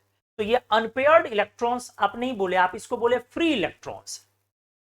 तो उसी तरीके से जो हमारा ब्लैक फास्फोरस है, इसके पास अनपेयर्ड इलेक्ट्रॉन नहीं बोलिएगा कि हर फास्फोरस के पास एक एक अनपेयर्ड है, ये नहीं बोले। ग्रेफाइट में भी अगर आप बोलते हैं तो ऐसा नहीं बोला करे कि हर कार्बन के पास एक एक अनपेयर्ड है, लोग पढ़ा देते हैं अंधाधुंध।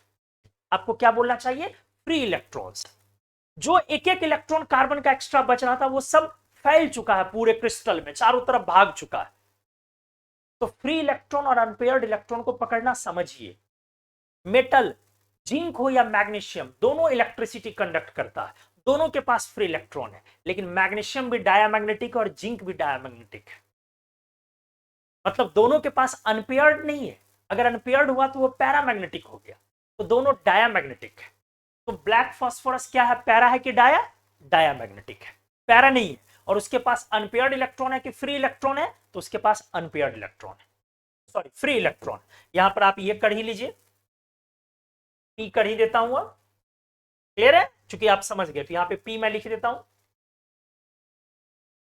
ठीक है, जैसे ही आपने ये लिखा तो फिर वो मोबाइल नहीं होता, ये तो मोबाइल इलेक्ट्रॉन है ना, ये तो मोबाइल इलेक्ट्रॉन है।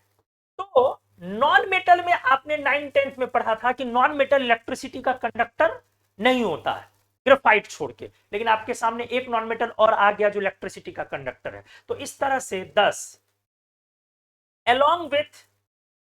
along with carbon, sorry graphite, graphite के साथ along with graphite, black phosphorus also conducts, या black phosphorus is an another non-metal, एक और नॉन मेटल है which conducts electricity, जो इलेक्ट्रिसिटी कंडक्ट करता। तो अब आपसे बोले कि कौन कौन नॉन मेटल है जो इलेक्ट्रिसिटी कंडक्ट कर सकता है, तो अब आप सिर्फ ग्रेफाइट ना बोले, उसके साथ ब्लैक फास्फोरस भी बोले। और ये भी ना बोले कि सिर्फ ग्रेफाइट और ब्लैक फास्फोरस। बोलिए भाई साहब, अभी हमने सिर्फ ग्रेफाइट और ब्लैक फास्फोरस भी पढ़ा है, क्या पता मनु सर आगे चल करके और भी कुछ कुछ चीजें पढ़ा दे। ठीक है, तो आगे और भी चीजें आएंगी, मैं पढ़ाऊंगा। और भी ऐसे होते हैं नॉन मेटल्स जो इलेक्ट्रिसिटी कंडक्ट कर सकता है। सुपर कंडक्टर तक बना देते हैं हम लोग नॉन मेटल को, नॉर्मल कंडक्टर तो छोड़ दीजिए, तो वो सब हाई प्रेशर पर होगा या कैसे होगा, जैसे मेटेलिक सल्फर होता है तो वो सुपर कंडक्टर हो जाता है। तो ये सब चीजें अभी नहीं, टाइम पर जगह आएगा तो फिर डिस्कस करूंगा। यहां तक की चीजों को एक बार आप लोग बता दे पहले कि क्लियर हो गया अच्छे से या नहीं, प्लीज पहले। हाँ, liquid iodine, liquid iodine, good, very good. पहले यहां तक की चीजें एक बार सभी लोग बता दे कि सभी का क्लियर है मामला या नहीं, जल्दी से बता दे, क्योंकि अभी बहुत सारा मसला बाकी है डिस्कस करना। गुड, सभी लोग डिस्कस देखते जाएं, और जिनका जो डाउट है वो पूछ भी सकते हैं।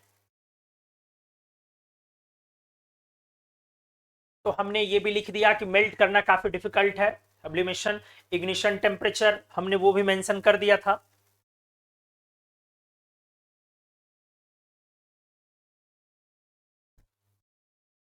₹400 ये काफी इंपॉर्टेंट होता है इसका इग्निशन टेम्परेचर। और सॉलिबिलिटी भी हमने डिस्कस कर ही दिया है, फिर भी एक बार वो लिखना पड़ेगा मेरे को।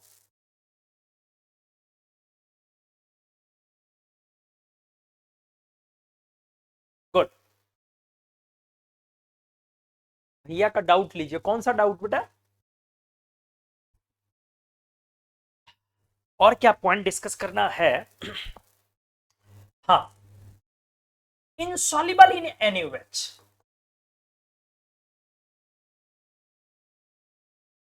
ये NaOH में भी इनसॉल्युबल। ये भी एक बार क्वेश्चन आया हुआ है जहां तक मुझे याद है कि NaOH में व्हाइट पी जो है ये सॉल्युबल है NaOH में। बहुत लोग पता नहीं पढ़ा देते हैं कि व्हाइट के साथ रेड भी, और देखा भी है मैंने इन लोगों के पॉलीमराइजेशन, मतलब पॉली मतलब बहुत सारा, मेराइजेशन मर्ज हो गया, मतलब ढेर सारा पी एटम मर्ज हो गया, तो ये पॉलीमेरिक ही है ना। ये जो फॉर्म है ये क्या है, पॉलीमेरिक है, पॉलीमराइजेशन हो गया, ये पॉलीमेरिक है, पूरा का पूरा ये पॉलीमेरिक है, पॉलीमेरिक स्ट्रक्चर है। पॉली मतलब बहुत सारा, बहुत सारा फॉस्फोरस एटम्स मर्ज हो गया तो पॉलीमेरिक स्ट्रक्चर आ गया। ठीक है, हाँ हमने बोला कि व्हाइट फॉस्फोरस सॉल्युबल है NaOH में, जबकि रेड एंड ब्लैक ये दोनों ही इनसॉल्युबल है NaOH।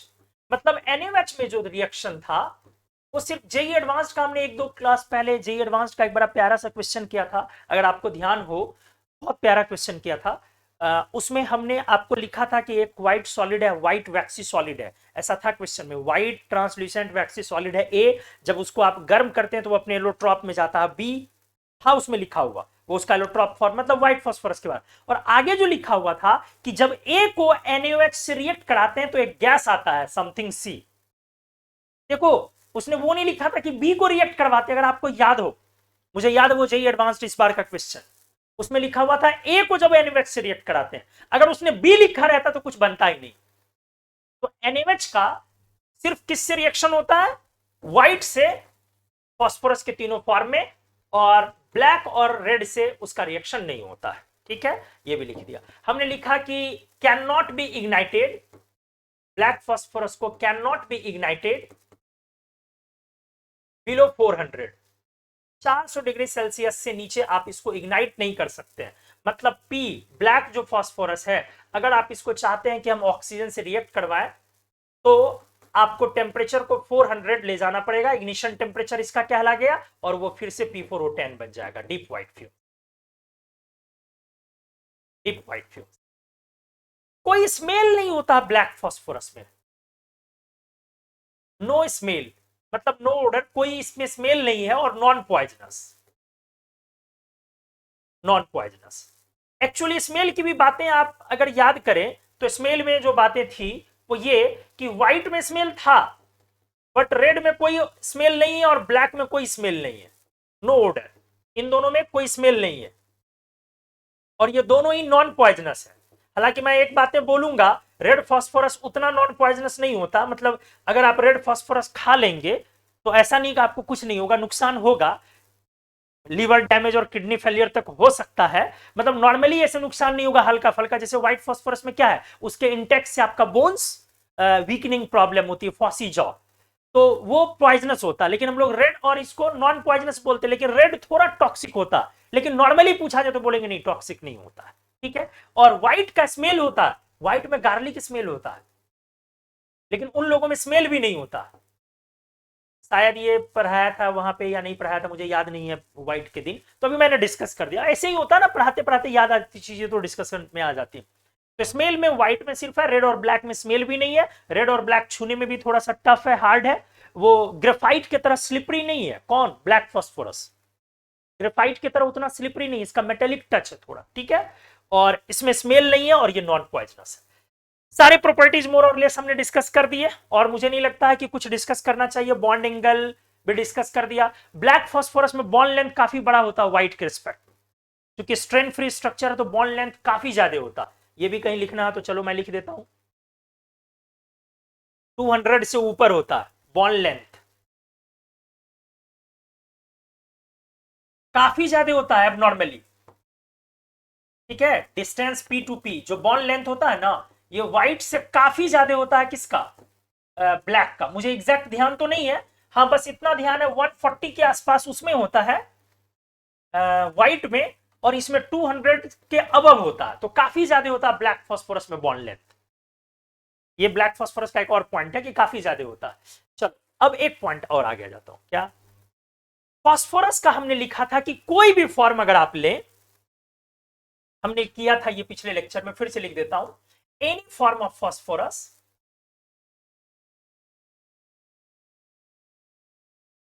converts to P4 when they get melted। Phosphorus की किसी भी फॉर्म को आप जब लिक्विड फॉर्म में ले जाएंगे तो सारा P4 में कन्वर्ट हो जाएगा। ये हमने किया था, आराम से सीखिएगा। मतलब चाहे रेड हो या ब्लैक हो, अगर हमने इसको क्या किया, फ्यूजन, मतलब किसी भी तरीके से पिघलाया, मेल्टेड, तो हमने क्या बोला, जो लिक्विड आएगा, लिक्विड फास्फोरस, आराम से सुनिएगा, जो लिक्विड फास्फोरस आएगा इसमें P4 होगा। क्या होगा, P4। सारे फॉर्म P4 में कन्वर्ट कर जाते हैं।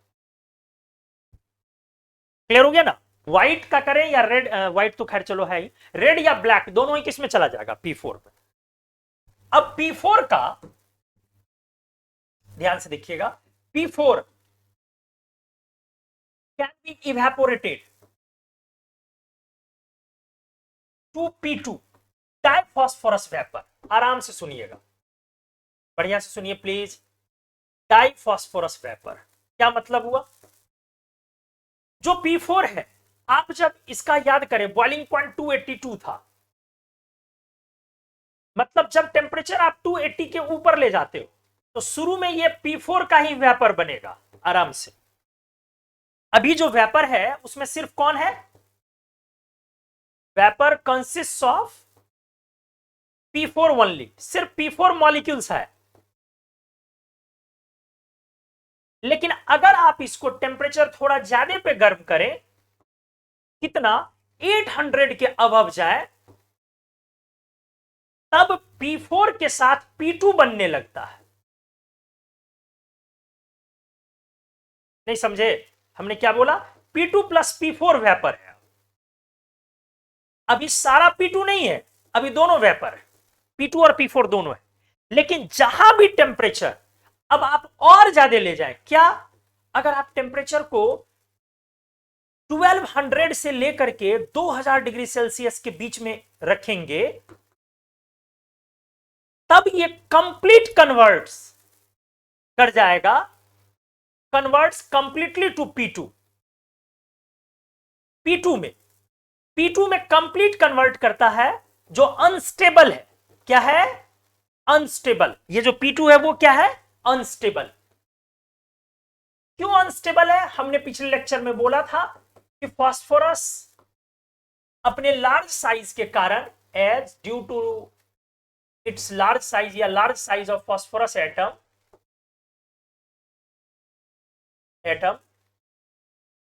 it is unable to form क्या, stable multiple bond. Stable multiple छोटे बॉन्ड, छोटे साइज के एटम्स बना पाते हैं, तो unable to form stable multiple bonds. इसीलिए P2 क्या होता है, क्या होता है, P2 अनस्टेबल होता है। आराम से सुनिएगा, P2 क्या हुआ, अनस्टेबल। अगर आपने बना दिया तो बन तो जाएगा N2 के तरह, बट N2 काफी स्टेबल है क्योंकि वो मल्टीपल बॉन्ड बनाता है, बट P2 क्या है, अनस्टेबल है। और ज्यादा टेम्परेचर जाइएगा ना 2000 के ऊपर, तब वो टूट जाएगा, P2 भी टूट करके P एटम्स में आ जाएगा। तो हमें उतनी दूर नहीं जाना है, सिलेबस के रेंज में रहना। ध्यान से, हाँ ठीक है, 800 लिखा मैंने, वो एग्जैक्टली 827। हाँ, P2 में आने लगता है वहां से 827 के बाद। P4 जो है देवेश, आपने जो लिखा है वो एग्जैक्टली 827 के बाद वो P2 में आने लगता है, मतलब मेजर अमाउंट P2 का होना स्टार्ट हो जाता है वहां पर 800 के अबव, मेजर अमाउंट, लेकिन कंप्लीट नहीं। कंप्लीट के लिए 2000 मतलब 1200 टू 2000 में जाना पड़ेगा, तो 100% होगा। 280 पर जो जस्ट बॉयल किया है सिर्फ P4 है, मतलब आप धीरे धीरे 600 के अराउंड पहुंचेंगे तो P4 का अमाउंट काफी अच्छा होने लगता है। 827 के ऊपर जाएंगे तो P4 बहुत ज्यादा हो जाता है, मेजर अमाउंट P4 का हो जाता है, और 1200 से 2000 के बीच में P2 ही सिर्फ होता है। तो आप कह सकते हैं P2 is stable in between of 1200 to 2000। P2 is stable in between 1200 degree Celsius to 2000 degree Celsius. ये P2 का मामला, अगर आप जानना चाहते हो तो मैंने बता दिया, ठीक है। क्लियर हो गया देवेश? P4 भी होता होगा ना 1200 के पहले, 1200 के पहले, बिल्कुल बिल्कुल पीयूष जी, बिल्कुल। मैंने क्या लिखा है, 1200 तक में P2 P4 वेपर दोनों है। 800 के ऊपर जाएंगे तो P4 P2 दोनों आएगा, P4 मेजर होगा। ये मैं बोल रहा हूं मेजर प्रेजेंस इसकी है, लेकिन सारे P4 नहीं है, P2 नहीं है, P2 सॉरी, ओहो उसमें लगाना था, उसमें लगाना था ना, इसमें लगाना था, यहाँ पे P2 लेना, यहाँ P4। ठीक है, मेजर अभी P2 आ गया 800 के ऊपर, बट 1200 इसमें कंप्लीट हो गया। चले खैर, उस पर नहीं जाना है, ज्यादा पढ़ना नहीं है तो ज्यादा दिमाग नहीं लगाना। तो हमने ये भी कर दिया। एंड अगर आप ये P2 वेपर का कंडेंसेशन करेंगे, वेपर को किस में करेंगे, कंडेंसेशन, मतलब उसको वापस से लिक्विड में लाना चाहेंगे, ठंडा करेंगे, कूल करेंगे, दैट इज कूलिंग।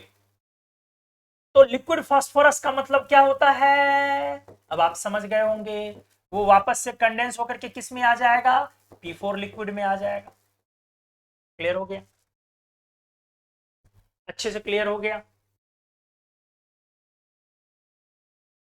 क्लियर हो गया मामला, बढ़िया से बता दीजिए सभी लोग, यहां तक कुछ तो नहीं अटका हुआ किसी का कुछ भी, सभी का हर पॉइंट क्लियर हो गया ना। Smell, ignition, solubility, structure, conductivity, पैराडाया, ये क्लियर हो गया मामला कि ब्लैक फास्फोरस डायमैग्नेटिक है। देवेश क्या आपका क्लियर हो गया ये अच्छे से कि ब्लैक फास्फोरस डायमैग्नेटिक होगा, जबकि इसके पास फ्री इलेक्ट्रॉन्स, और फ्री इलेक्ट्रॉन बोलना अनपेयर्ड इलेक्ट्रॉन नहीं है। सभी लोग एक बार क्लियर कर दें।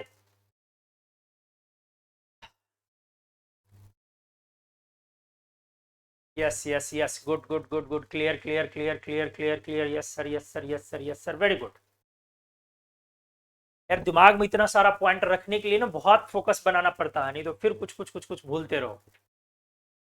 इसको एलोट्रोपिज्म बोलना चाहते हैं।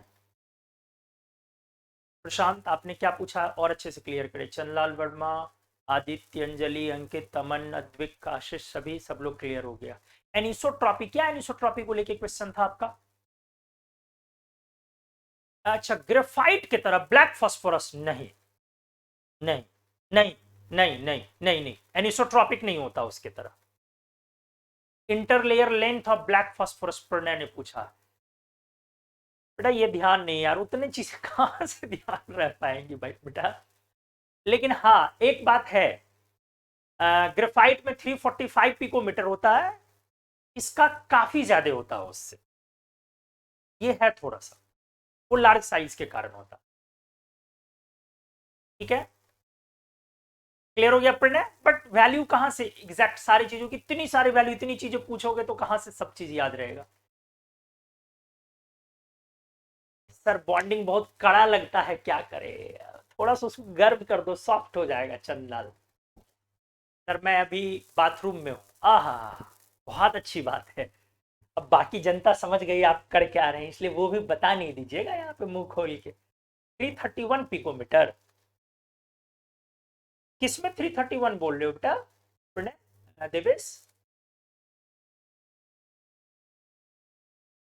335, ओ सॉरी, हाँ ठीक है, 331 30 ग्रेफाइट का, सॉरी। आशीष ने लिखा 5.3 एंगस्ट्रॉम, हाँ बिल्कुल हो सकता है, अगर आपको ध्यान में हो ये वैल्यू, मतलब 530 530 पिकोमीटर, आशीष हो सकता है बेटा, हो सकता है। मेरे दिमाग में 500 से ऊपर था, अब था, बट एग्जैक्टली ध्यान में नहीं था, तो आपने लिखा है तो हो सकता, बट मुझे ध्यान में नहीं है। चलिए आइए, सभी लोगों ने लिख दिया, अब मैं आता हूं क्वेश्चंस पर। मैंने फास्फोरस की सारी चीजें खत्म कर दी, खत्म कर दी, खत्म कर दी। आ जाओ दुनिया वालों, तैयार हो, क्वेश्चंस ओपन करूं, जल्दी जल्दी खोलूं क्वेश्चंस, 5 मिनट में हम लोग क्वेश्चंस निकालेंगे, जल्दी तेजी से, गुड, आ जाइए, खुल जा सिम सिम।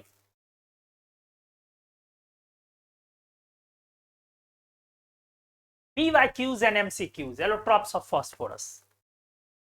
चलिए आ जाइए, पहला हमने दिया है, choose the correct statement, question number 1, ignition temperature of red phosphorus is low, black phosphorus is non-crystalline in nature, yellow phosphorus is stored in water, phosphorus does not form hydrides।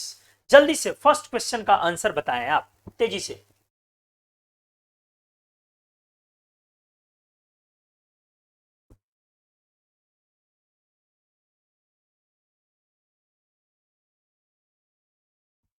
जल्दी, सबसे पहला जवाब आशीष बी, देवेश सी, और भी लोग आते जाएं। अंकित B, अंकित B, अभिषेक सी, Manish D, Aditya Ranjan सी, अभिषेक कुमार सी, Shubham Kumar B, Bajrang Kushwaha B, Pranay सी, शुभम ए, Shashank Singh B, सत्य बी, सौरभ बी, अद्विक सी, अराउंड सी, कुमार हर्ष ए, सौरभ कुमार बी, चंदलाल वर्मा बी, स्वीटी सिंह सी, विवेक सिंह सी, पुरुषोत्तम ए, अभिनव प्रकाश डी, चंदन बी, अंजलि सी, मिहिरवत सी, देवेश ए होगा सर, अमन सी, जिज्ञासा डी। अरे सभी लोग रिप्लाई करते जा रहे हैं। अभिमन्यु ए, वेरी गुड, आते जाइए। युगांशु आजाद ए, पल्लवी राज ए, कन्हैया वर्मा ए। बड़ा मिक्स्ड रिएक्शन है यार। संचित क्या है, सचिन कुमार सचिन ए, बहुत सारे मिक्स्ड रिएक्शन है। ठीक है चलो, बहुत लोगों ने जवाब दिया, दे ही रहे हो लगातार। आदित्य ए, नेहा ए, ठीक है देखता हूं, मैं सॉल्व करता हूं। ठीक, करेक्ट चूज करना। इग्निशन टेम्परेचर और रेड फास्फोरस इज लो। तो क्या है ना कि रेड फास्फोरस का इग्निशन टेम्परेचर होता है कितना, हमने करवाया था 240 डिग्री सेल्सियस, हमने बोला था याद रखना। अब इसको लो बोल रहा है, 240 तो मुझे लो नहीं लगता, फिर भी और ट्राई कर लेता हूं। Black phosphorus is non crystalline nature, गलत है। फास्फोरस का तीनों फॉर्म क्रिस्टलाइन नेचर का है, ये ब्लैक फास्फोरस क्रिस्टलाइन नेचर का है, तो इसलिए बी तो एकदम गलत है। बी तो एकदम क्लियर गलत है, वो क्रिस्टलाइन होता है ब्लैक फास्फोरस, क्रिस्टल स्ट्रक्चर्स होते हैं उनके। C, yellow phosphorus is stored in water. देखिए ठीक से, हमने बोला येलो फास्फोरस किसको बोलते हैं, हमने पिछले दिन बोला येलो फास्फोरस होता नहीं है। येलो फास्फोरस व्हाइट फास्फोरस को ही बोलते हैं, क्योंकि जब आप उसको रखे रहते हैं तो वो धीरे धीरे धीरे धीरे थोड़ा थोड़ा डिकम्पोज करके, मतलब बॉन्ड उसका टूट करके हल्का सा अमाउंट रेड का आने लगता है, जिसके कारण वो येलो जो है, येलोइश कलर उसमें आने लगता है, येलो रेड। तो येलो मतलब व्हाइट हुआ, तो व्हाइट फास्फोरस को स्टोर्ड इन वाटर, बिल्कुल सही है। जबकि रेड और ब्लैक को हम लोग एयर में रखते हैं, तो येलो फास्फोरस को वाटर में स्टोर करते हैं। सी वाला सही है। अब ए वाला है ignition temperature red phosphorus is low. Obvious है, मुझे भी लग रहा था कि वो लो होना चाहिए, वो गलत होना चाहिए, क्योंकि उसको हाई बोलते हैं हम लोग। Phosphorus does not form hydrides, बिल्कुल गलत है। बिल्कुल रिएक्ट करेगा फास्फोरस हाइड्रोजन से। P4 प्लस H2 अगर आप करेंगे तो PH3 बनेगा, फॉस्फीन एक पॉइजनस गैस है। इसलिए इस क्वेश्चन का जो आंसर होगा, हमें करेक्ट चूज करना था, अपना करेक्ट होगा कि yellow phosphorus is stored in water, C. पहला का आंसर हो गया सी। एम्स 2009 का ये क्वेश्चन था। क्लियर हो गया, बहुत सारे लोगों ने सी जवाब दिया है। नेक्स्ट क्वेश्चन पे आता हूं, चलिए आ जाइए। अगला क्वेश्चन है, the substance which is itself volatile due to van der Waals forces, ice, white phosphorus, red phosphorus, black phosphorus. फिर से एम्स का क्वेश्चन है 2007।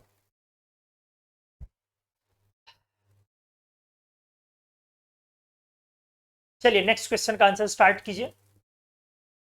B B B B B, सारे लोग बी ठोके जा रहे हैं सर। ऑप्शन सी एक बार फिर से बताइए। अच्छा ठीक है, मैं देखता हूं अंकित।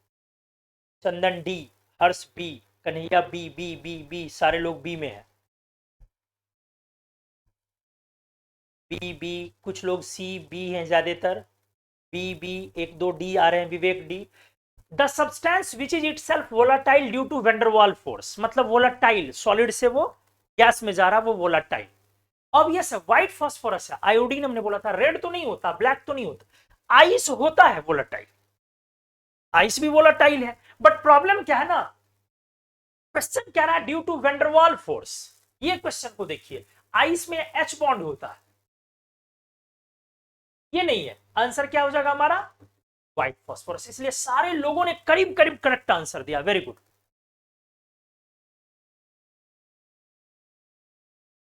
जिज्ञासा आपने क्या लिखा, पी का इलेक्ट्रोनेगेटिविटी ज्यादा, हाइड्रोजन से ज्यादा होता है, तो हाइड्रोजन हाइड्राइड बनने के लिए -1 होना चाहिए। नहीं, ऐसा नहीं है, मॉलिक्यूलर हाइड्राइड में नेगेटिव नहीं होता, वो आयोनिक हाइड्राइड्स में नेगेटिव होता है। मेटल हाइड्राइड जो बोलते हैं वहां पे नेगेटिव होता है जिज्ञासा, मॉलिक्यूलर में ऐसा नहीं। क्वेश्चन नंबर 3, आप लोग आंसर देते हैं तो क्वेश्चन नंबर लिख करके दिया करें, ठीक है। क्या लिखो गणितुल सर जी, आपकी इतनी नॉलेज कैसे है, आपके टीचर कौन है, हमारे टीचर हम खुद हैं। अरे यार, पढ़ते पढ़ते तो आप भी पढ़ेंगे, आपका भी आएगा, ये कोई पॉइंट थोड़ी ना। कितना नॉलेज है यार, साइंस का एस नहीं आता हम लोगों को। 3 नंबर क्वेश्चन बताइए आंसर क्या होगा। 3 का आंसर स्टार्ट करें। डी डी डी, मैक्सिमम लोग डी आ रहे हैं।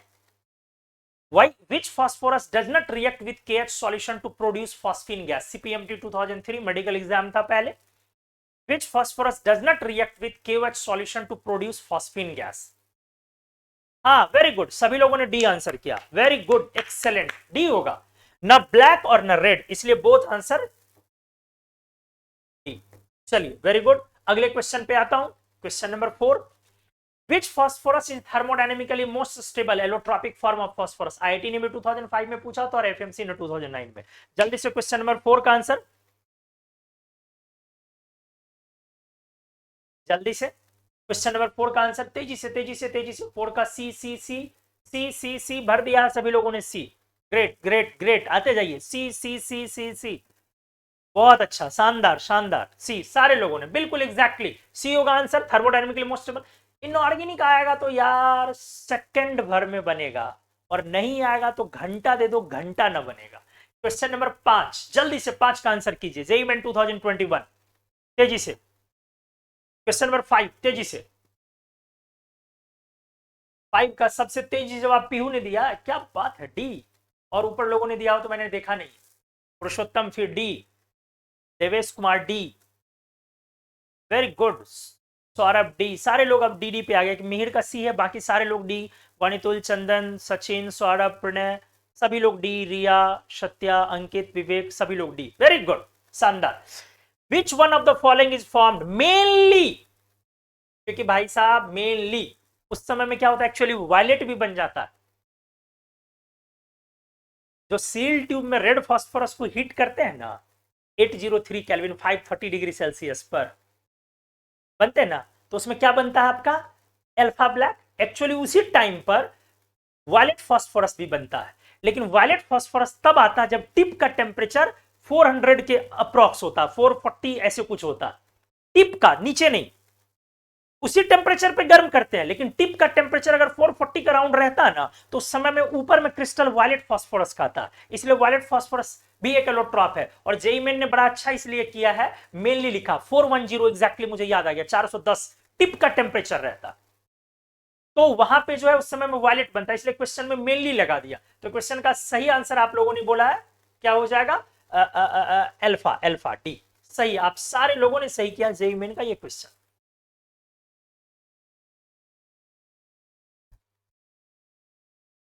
कुछ टीचर फेक अकाउंट यूज करके आपकी क्लास करते हैं, ये बुरी चीज है. अरे बुरी चीज भाई, सीख रहे हैं, सीखने दीजिए, दिक्कत क्या है. सर इनऑर्गेनिक में एनसीईआरटी को पढ़ने का मेथड बता दीजिए. चलिए आइए क्वेश्चन नंबर 6, तेजी से 6 का आंसर तेजी से किया जाए. Phosphorus on heating in O2 ignites below 300 degree Celsius when it is, कौन सा फॉस्फोरस है तब ये. AIPMT जिसको नीट बोल रहे हो आज 2004, फॉस्फोरस को जब O2 में हीट करते हैं बिलो 300 डिग्री सेल्सियस, तो when it is, ये कौन सा फॉस्फोरस होगा, आराम से बताइए. व्हाइट, रेड, या अल्फा ब्लैक, या बीटा ब्लैक. क्वेश्चन नंबर लिख के आंसर करना चाहिए आप लोगों को. ए आ रहा है, लेकिन बी, पुरुषोत्तम का बीच में बी है, बाकी लोगों का ए देख रहा हूं. पीहू ए, अभिषेक ए, सौरभ बी. ए बी खूब सारा है, लेकिन एकदम मिक्स्ड आ रहा है. ज्यादातर लोगों का बी दिख रहा है, बट ए भी अच्छे खासे लोग हैं.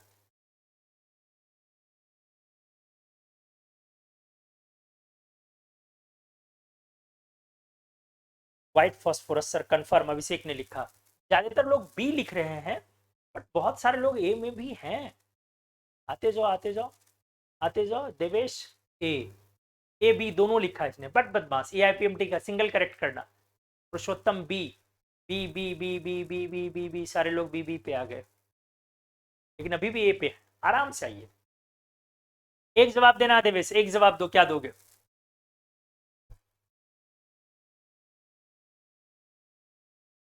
आशीष बी. रेड इग्नाइट्स एट 240 पे हो. A Purushottam, A self ignition but it is heated, so B. Excellent Purushottam, very good. यही पॉइंट है. आपको लिखा वो सेल्फ इग्निशन में जाता है यार, ऐसे ही वो बवाल जलता है. तो आपसे कह रहा है इग्नाइट्स बिलो 300, मतलब वो कहना चाह रहा है कि 300 के बिलो वो इग्नाइट कर रहा है, और क्लियर लिख दिया ऑन हीटिंग. आपने ध्यान नहीं दिया. सिर्फ ऐसा उसने नहीं लिखा है कि बिलो 300 डिग्री, उसने लिखा है गर्म करने पर 300 के नीचे. तो गर्म करने पर जो इग्नाइट होता है वो तो रेड होता है ना, इसलिए आंसर बी। Very good. चलिए अगले क्वेश्चन 7 नंबर। The reaction of P4 with X, IIT 2009, 4 marks के question. The reaction of P4 with X led selectively to P4O6। The X is dry O2, a mixture of O2 and N2, moist O2, O2 in the presence of aqueous NaOH। जल्दी तेजी से बताइए 7 number question, क्या answer करते हैं 7। आप लोग question number भी लिखा करो यार, 6 का जवाब दे रहे हो कि 7 का, कैसे पता चलेगा? सैकड़ों लोग रिप्लाई कर रहे हो। देवेश ने लिखा 7, बी बी बी बी, सारे लोग बी पर आ गए। सौरभ, चंदन, आशीष, अभिमन्यु, जिज्ञासा, पीहू, पल्लवी, अंकित, काजल, स्नेहा, चंदा, क्या प्रशांत, इतनी तेजी से लोग आ रहे हैं, सब लोग बी भर दिए हैं। बी बी, सत्या, सचिन, अभिषेक, शहीफा, अमन, अद्वैक, मनीष, पल्लवी, अंजलि, सभी का बी। वेरी गुड, बहुत अच्छा, हमने क्लास में करवाया हुआ है। इनर्ट के चक्कर में N2 जो इनर्ट है, इस वजह से उसका कंप्लीट ऑक्सीडेशन नहीं हो पाता है। तो बिल्कुल सही जा रहे हैं आप लोग, B. Very good very good. अगला क्वेश्चन आ जाओ, question number 8। Catalyst used in conversion of red phosphorus from white phosphorus. White से रेड बनाना तो कौन सा कैटलिस्ट यूज करते हैं? जिपमर, मेडिकल का एग्जाम है 2009। जल्दी से क्वेश्चन नंबर 9, सॉरी 8 सॉरी 8। सबसे तेज जवाब पुरुषोत्तम ने दिया है सी, फिर सारे लोगों ने सी भर दिया। भर दिया, अरे शानदार, बिल्कुल सी। देखो बार बार बोलता हूं, इनऑर्गेनिक आएगा तो सेकंड में बनेगा, नहीं आएगा घंटा दे दो, घंटा ना बनेगा। क्लियर है? क्वेश्चन नंबर 9 पे आ जाइए। एनसीईआरटी एग्जाम्पलर, मतलब मैंने एग्जाम के क्वेश्चन के बीच में एनसीईआरटी का क्वेश्चन डाला है। आराम से अब 9 पे आ जाओ। सबसे पहला तेज जवाब है गौनीतुल का, 9 का ए ए ए ए ए ए ए ए ए ए। अराउंड अस ने लिखा सी, अभिषेक ने लिखा सी, ए ए ए ए ए, अभिषेक, सुनील, चंदन, आशीष, सभी लोग ए ए, अंकित, अद्विक, काजल, अभिमन्यु, प्रशांत ए, नीतू ए, जिज्ञासा ए, शशांक ए, अभिनव, प्रकाश ए, सब लोग ए आ रहे। 2-3 लोगों ने सी लिखा था। मैंने क्यों दिया ये क्वेश्चन मैं बताता हूं, सभी लोगों ने ए लिखा है। एक्चुअली ठीक है, हमने आपको एलोट्रॉप के फर्स्ट लेक्चर में पढ़ाया है कि नाइट्रोजन का इसलिए एलोट्रॉप नहीं होना चाहिए, नाइट्रोजन का, फ्लोरीन का, इनकी कैटेनेशन पावर पुअर है और बॉन्ड एनर्जी बहुत ज्यादा है। तो बॉन्ड एनर्जी ज्यादा होने से अलग अलग स्ट्रक्चर को ऑप्ट करने में डिफिकल्टी होती है। ठीक है, तो आंसर तो मेरे हिसाब से यही होना चाहिए। लेकिन एक्चुअली क्या है नोट में, नीदर नाइट्रोजन नॉर बिस्मथ, ना नाइट्रोजन ना ही बिस्मथ सो एलोट्रॉपी, दोनों में से कोई भी एलोट्रॉपी शो नहीं करता। ध्यान से सुनेंगे, ना तो नाइट्रोजन और ना ही बिस्मथ, दोनों में से कोई भी एलोट्रॉपी शो नहीं करता। अब एनसीईआरटी एग्जाम्पलर में ये क्वेश्चन डाला, बट एनसीईआरटी में मेंशन नहीं किया कि नाइट्रोजन एलोट्रॉपी शो नहीं करता, एनसीईआरटी में कहीं नहीं लिखा हुआ। ठीक है, जबकि एनसीईआरटी एग्जाम्पलर में ये क्वेश्चन है। आराम से सुनेंगे, बढ़िया से कॉन्सेप्ट को सीखेंगे, बहुत बढ़िया कॉन्सेप्ट में बताने जा रहा हूं। और ये अचानक आज मेरे ध्यान में, जब मैं एनसीईआरटी एग्जाम्पलर पलट रहा था तो क्वेश्चन मेरे को दिखा, तो मैं चौंक गया कि ऐसा क्वेश्चन नहीं देना चाहिए था। अब क्या है, अगर एक अच्छे लेवल पर बात करो तो नाइट्रोजन के एलोट्रॉप्स होते हैं, अच्छे लेवल पर बात करो, और बिस्मथ के नहीं होते। यस हटी, एक अच्छे लेवल पर बात करो, अगर मुझसे पूछो तो मैं बोलूंगा नाइट्रोजन का होता है, बिस्मथ का नहीं होता। हाँ, नाइट्रोजन भाई साहब सुनिए, अगर आप नाइट्रोजन की बातें कर लो, इधर भी क्वेश्चन है ना, हाँ है, तो अगर आप नाइट्रोजन की बातें कर लो तो नाइट्रोजन का एलोट्रॉपी हो सकता है। आपके एनसीईआरटी ने इसी कंफ्यूजन की वजह से मेंशन नहीं किया। बहुत सारे एलोट्रॉप्स हो सकते हैं, जैसे एक एलोट्रॉप होता है हेक्साजीन, बेंजीन की तरह स्ट्रक्चर होता है, N6 वाला स्ट्रक्चर ऐसा। हालांकि ये एग्जिस्ट नहीं करता है, लेकिन ऐसे बना दिया जाता है। ये हेक्साजीन डज नॉट एग्जिस्ट प्रैक्टिकली, ये प्रैक्टिकली एग्जिस्ट नहीं करता, लेकिन इसके और भी होते हैं। और सब छोड़ दीजिए, और भी फॉर्म्स होते हैं, एग्जिस्ट करने वाले भी फॉर्म होते हैं। एक बड़ा अच्छा फॉर्म है, मैं बताता हूं, सॉलिड नाइट्रोजन,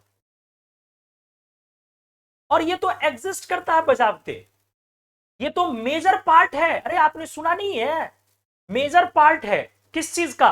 प्लूटो का। प्लूटो और वो भी क्या ट्रिटियन क्या बोलते हैं उसको, नेपच्यूनियन को ट्राइटन कुछ बोलते हैं ऐसा ना। इसका ये मेजर पार्ट है।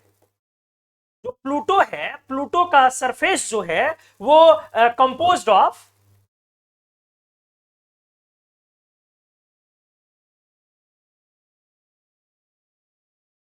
consists of major solid N2 and solid CO। हाँ, कार्बन मोनोऑक्साइड, सॉलिड N2 और सॉलिड CO।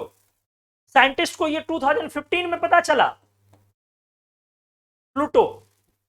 और प्लूटो से पहले तो नेपच्यूनियन पता चल गया था 1989 में ही। ठीक है, नेपच्यून जिसको बोलते हो। ठीक है, तो नेपच्यूनियन सरफेस और प्लूटो सरफेस जो है, नेपच्यूनियन सरफेस लिखना था, नेपच्यून। तो नेपच्यूनियन सरफेस और प्लूटो सरफेस जो उस पर सॉलिड नाइट्रोजन है मेजर, और सॉलिड नाइट्रोजन होता है, ऐसा नहीं कि नहीं होता। तो वो एक एलोट्रॉप हो सकता है, नाइट्रोजन उसके प्रॉपर्टीज अलग होते हैं। तो नाइट्रोजन के लिए ये थोड़ा डिफाइन, लेकिन बिस्मथ का तो कुछ नहीं होता, बिस्मथ का कुछ नहीं होता। इसीलिए अगर वैसे नजरिए से बोलोगे दोनों में से किसी का नहीं होता, तो इस क्वेश्चन का मुझे बोलोगे ना आंसर क्या करना चाहिए, तो मैं आंसर इसका ए एंड सी दोनों करूंगा। क्योंकि अगर नाइट्रोजन बिस्मथ नहीं, नाइट्रोजन नहीं ले सकते तो बिस्मथ भी नहीं ले सकते। लेकिन अगर एग्जाम में आंसर पूछा जाए, एग्जाम बेस्ड आंसर क्या देना चाहिए, तो आप नाइट्रोजन दे दोगे। ठीक है, मतलब ए दे दोगे। क्लियर कर दिया मैंने। लेकिन अगर आपको जानना है तो मैंने बता दिया कि बिस्मथ का भी एलोट्रॉप नहीं होता, ना नाइट्रोजन, दोनों में से किसी एलिमेंट की एलोट्रॉपी नहीं होती है। लेकिन थोड़ा बहुत जो एलोट्रॉप्स अगर पॉसिबल है, कुछ फॉर्म पॉसिबल है, तो वो नाइट्रोजन के लिए पॉसिबल है। इसका एजाइड रेडिकल ये एग्जिस्ट करता है, N3, सिर्फ N3 रेडिकल एलिमेंट है, ये कोई कंपाउंड नहीं है, कोई आयन नहीं है। तो एजाइड रेडिकल ये एग्जिस्ट करता है, ये एग्जिस्ट करता है, ये सब। भले ही वो एग्जिस्ट नहीं करता हो, हेक्साजीन छोड़ दो उसको। तो दोनों में से किसी का एलोट्रॉप नहीं होता, आपको ये पढ़ना नहीं है। मैंने बस ऐसे डिस्कस किया कि भैया सॉलिड नाइट्रोजन कुछ चीज है जो प्लूटो का सरफेस जो है मेजर, उससे बना हुआ है। चलो आप निकल जाओ, क्वेश्चन नंबर 10 जल्दी बताओ आंसर, जल्दी से। क्वेश्चन नंबर 10 बिस्मथ बी में है। बिस्मथ किस में था? किसी ने लिखा सर बिस्मथ बी में, नाइट्रोजन ए और bismuth B, A and B. चलो क्वेश्चन नंबर 10 जल्दी से, जल्दी से question number 10।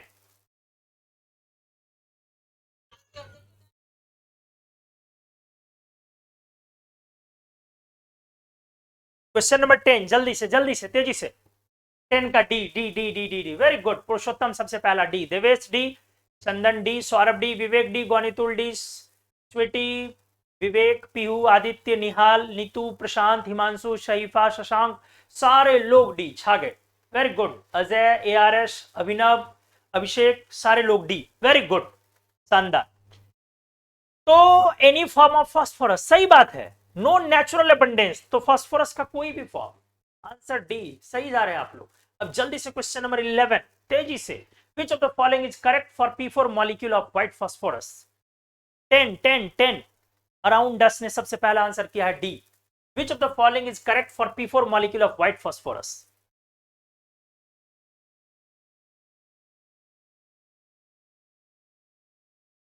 11 D D D D D D D, सारे लोग डी।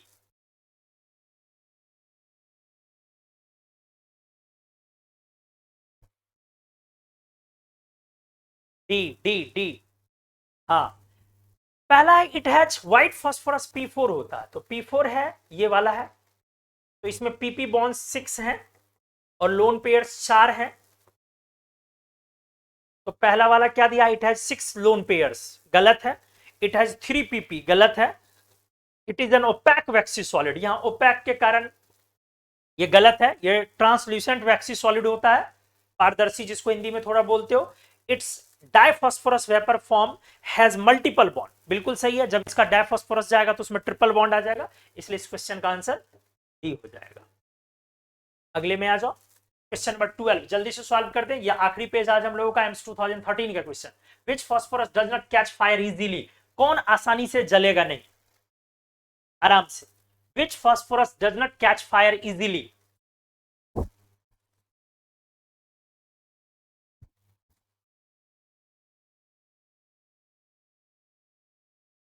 12। अरे भर दियो यार, सी सी सी सी सी सी सी, अरे इतनी तेज रफ्तार से आंसर आ रहा है कि पढ़ भी नहीं पा रहे भाई।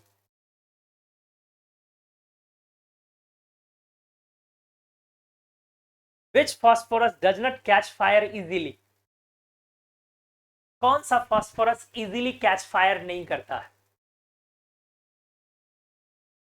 इसका आंसर होगा ब्लैक फॉस्फोरस का बीटा फॉर। अल्फा तो करता ही नहीं है। बहुत अच्छा क्वेश्चन है, इसने पूछा था इजीली, इसलिए इस क्वेश्चन का आंसर होगा B, not sorry C, C not B. जिन लोगों ने भी बी दिया, क्यों? क्योंकि हमने पढ़ाया है अल्फा डज नॉट बर्न, ये तो जलता ही नहीं है अल्फा। तो ये कह रहा है इजीली कौन नहीं जलता है, तो अब इजीली में रेड भी नहीं जलता, इजीली में बीटा भी नहीं, लेकिन इन दोनों में से भी ज्यादा इजीली थोड़ा रिलेटिवली रेड होता है 240 पे, इसका 400 है, इसलिए इस क्वेश्चन का आंसर क्या होना चाहिए था हमारा? बीटा। बहुत अच्छा क्वेश्चन है, उसने पूछा, शानदार क्वेश्चन। अल्फा इसलिए नहीं होना चाहिए क्योंकि अल्फा तो बर्न ही नहीं करेगा। बहुत अच्छा क्वेश्चन था, बहुत प्यारा क्वेश्चन। 13 का आंसर जल्दी बताए, विच फॉस्फोरस सब्लिम्स मोस्ट इजीली। हाँ वेरी गुड, सही है सही है, 13 का आंसर शानदार। पुरुषोत्तम ने लिखा बी, पीहू ने लिखा ए, आशीष ने लिखा बी, निहाल ने लिखा ए, रिया ने लिखा सी। मतलब इसमें भी यार जाते जाते मिक्स्ड आंसर दे रहे हो, ज्यादातर लोगों ने बी आंसर किया।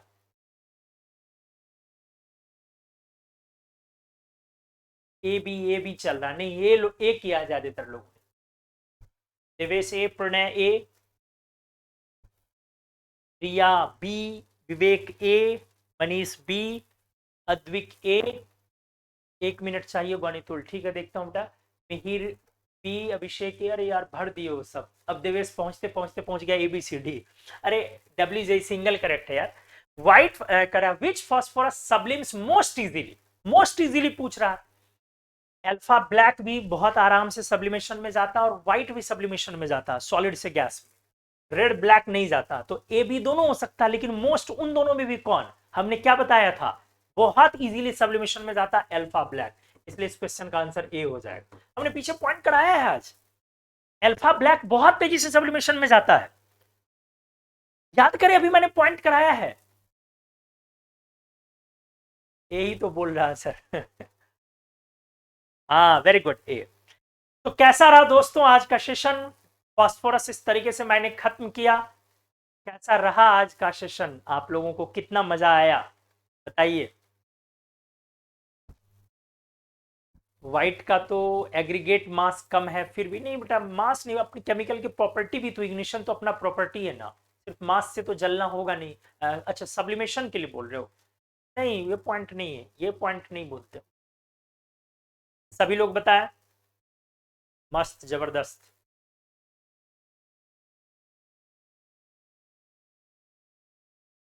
पिटेगा देवेश, क्या लिखा है बेटा?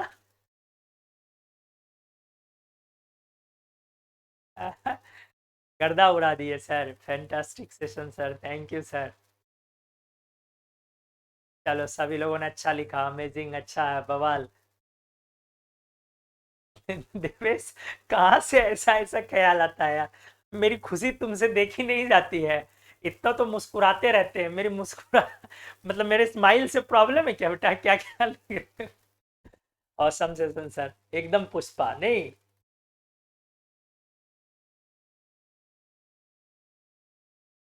एकदम पढ़ने नहीं दीजिएगा। ठीक है चलिए। नॉन एग्जिस्टिंग कंपाउंड को गौनीतुल, ठीक है चलो एक वीडियो उस पर बना दूंगा, गजब बवाल। नहीं ठीक है, धुआं धुआं।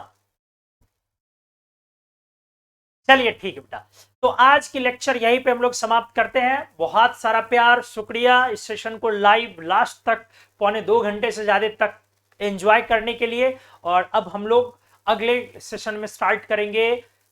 Welcome to you. अगले सेशन में हम लोग स्टार्ट करेंगे कार्बन के electrons. Thank you so much, love you all. Google Play Store पे जाइए और एप्लीकेशन का प्यारा सा रिव्यू लिखिए, ताकि लोग ढूंढते ढूंढते ऑनलाइन में जो पहुंचे वो सही इनऑर्गेनिक केमिस्ट्री तक पहुंचे। लेकिन रिव्यू लिखिए, रेटिंग करने के साथ रिव्यू जरूर लिखें। गूगल प्ले स्टोर से डाउनलोड कीजिए एप्लीकेशन, और डाउनलोड कीजिए ना कीजिए, वहां पे रिव्यू लिखने का ऑप्शन आता है, जरूर लिखिए। आप सब इंतजार रहेगा। थैंक यू सो मच, मिलते हैं अगले दिन। Bye bye, good night, love you all.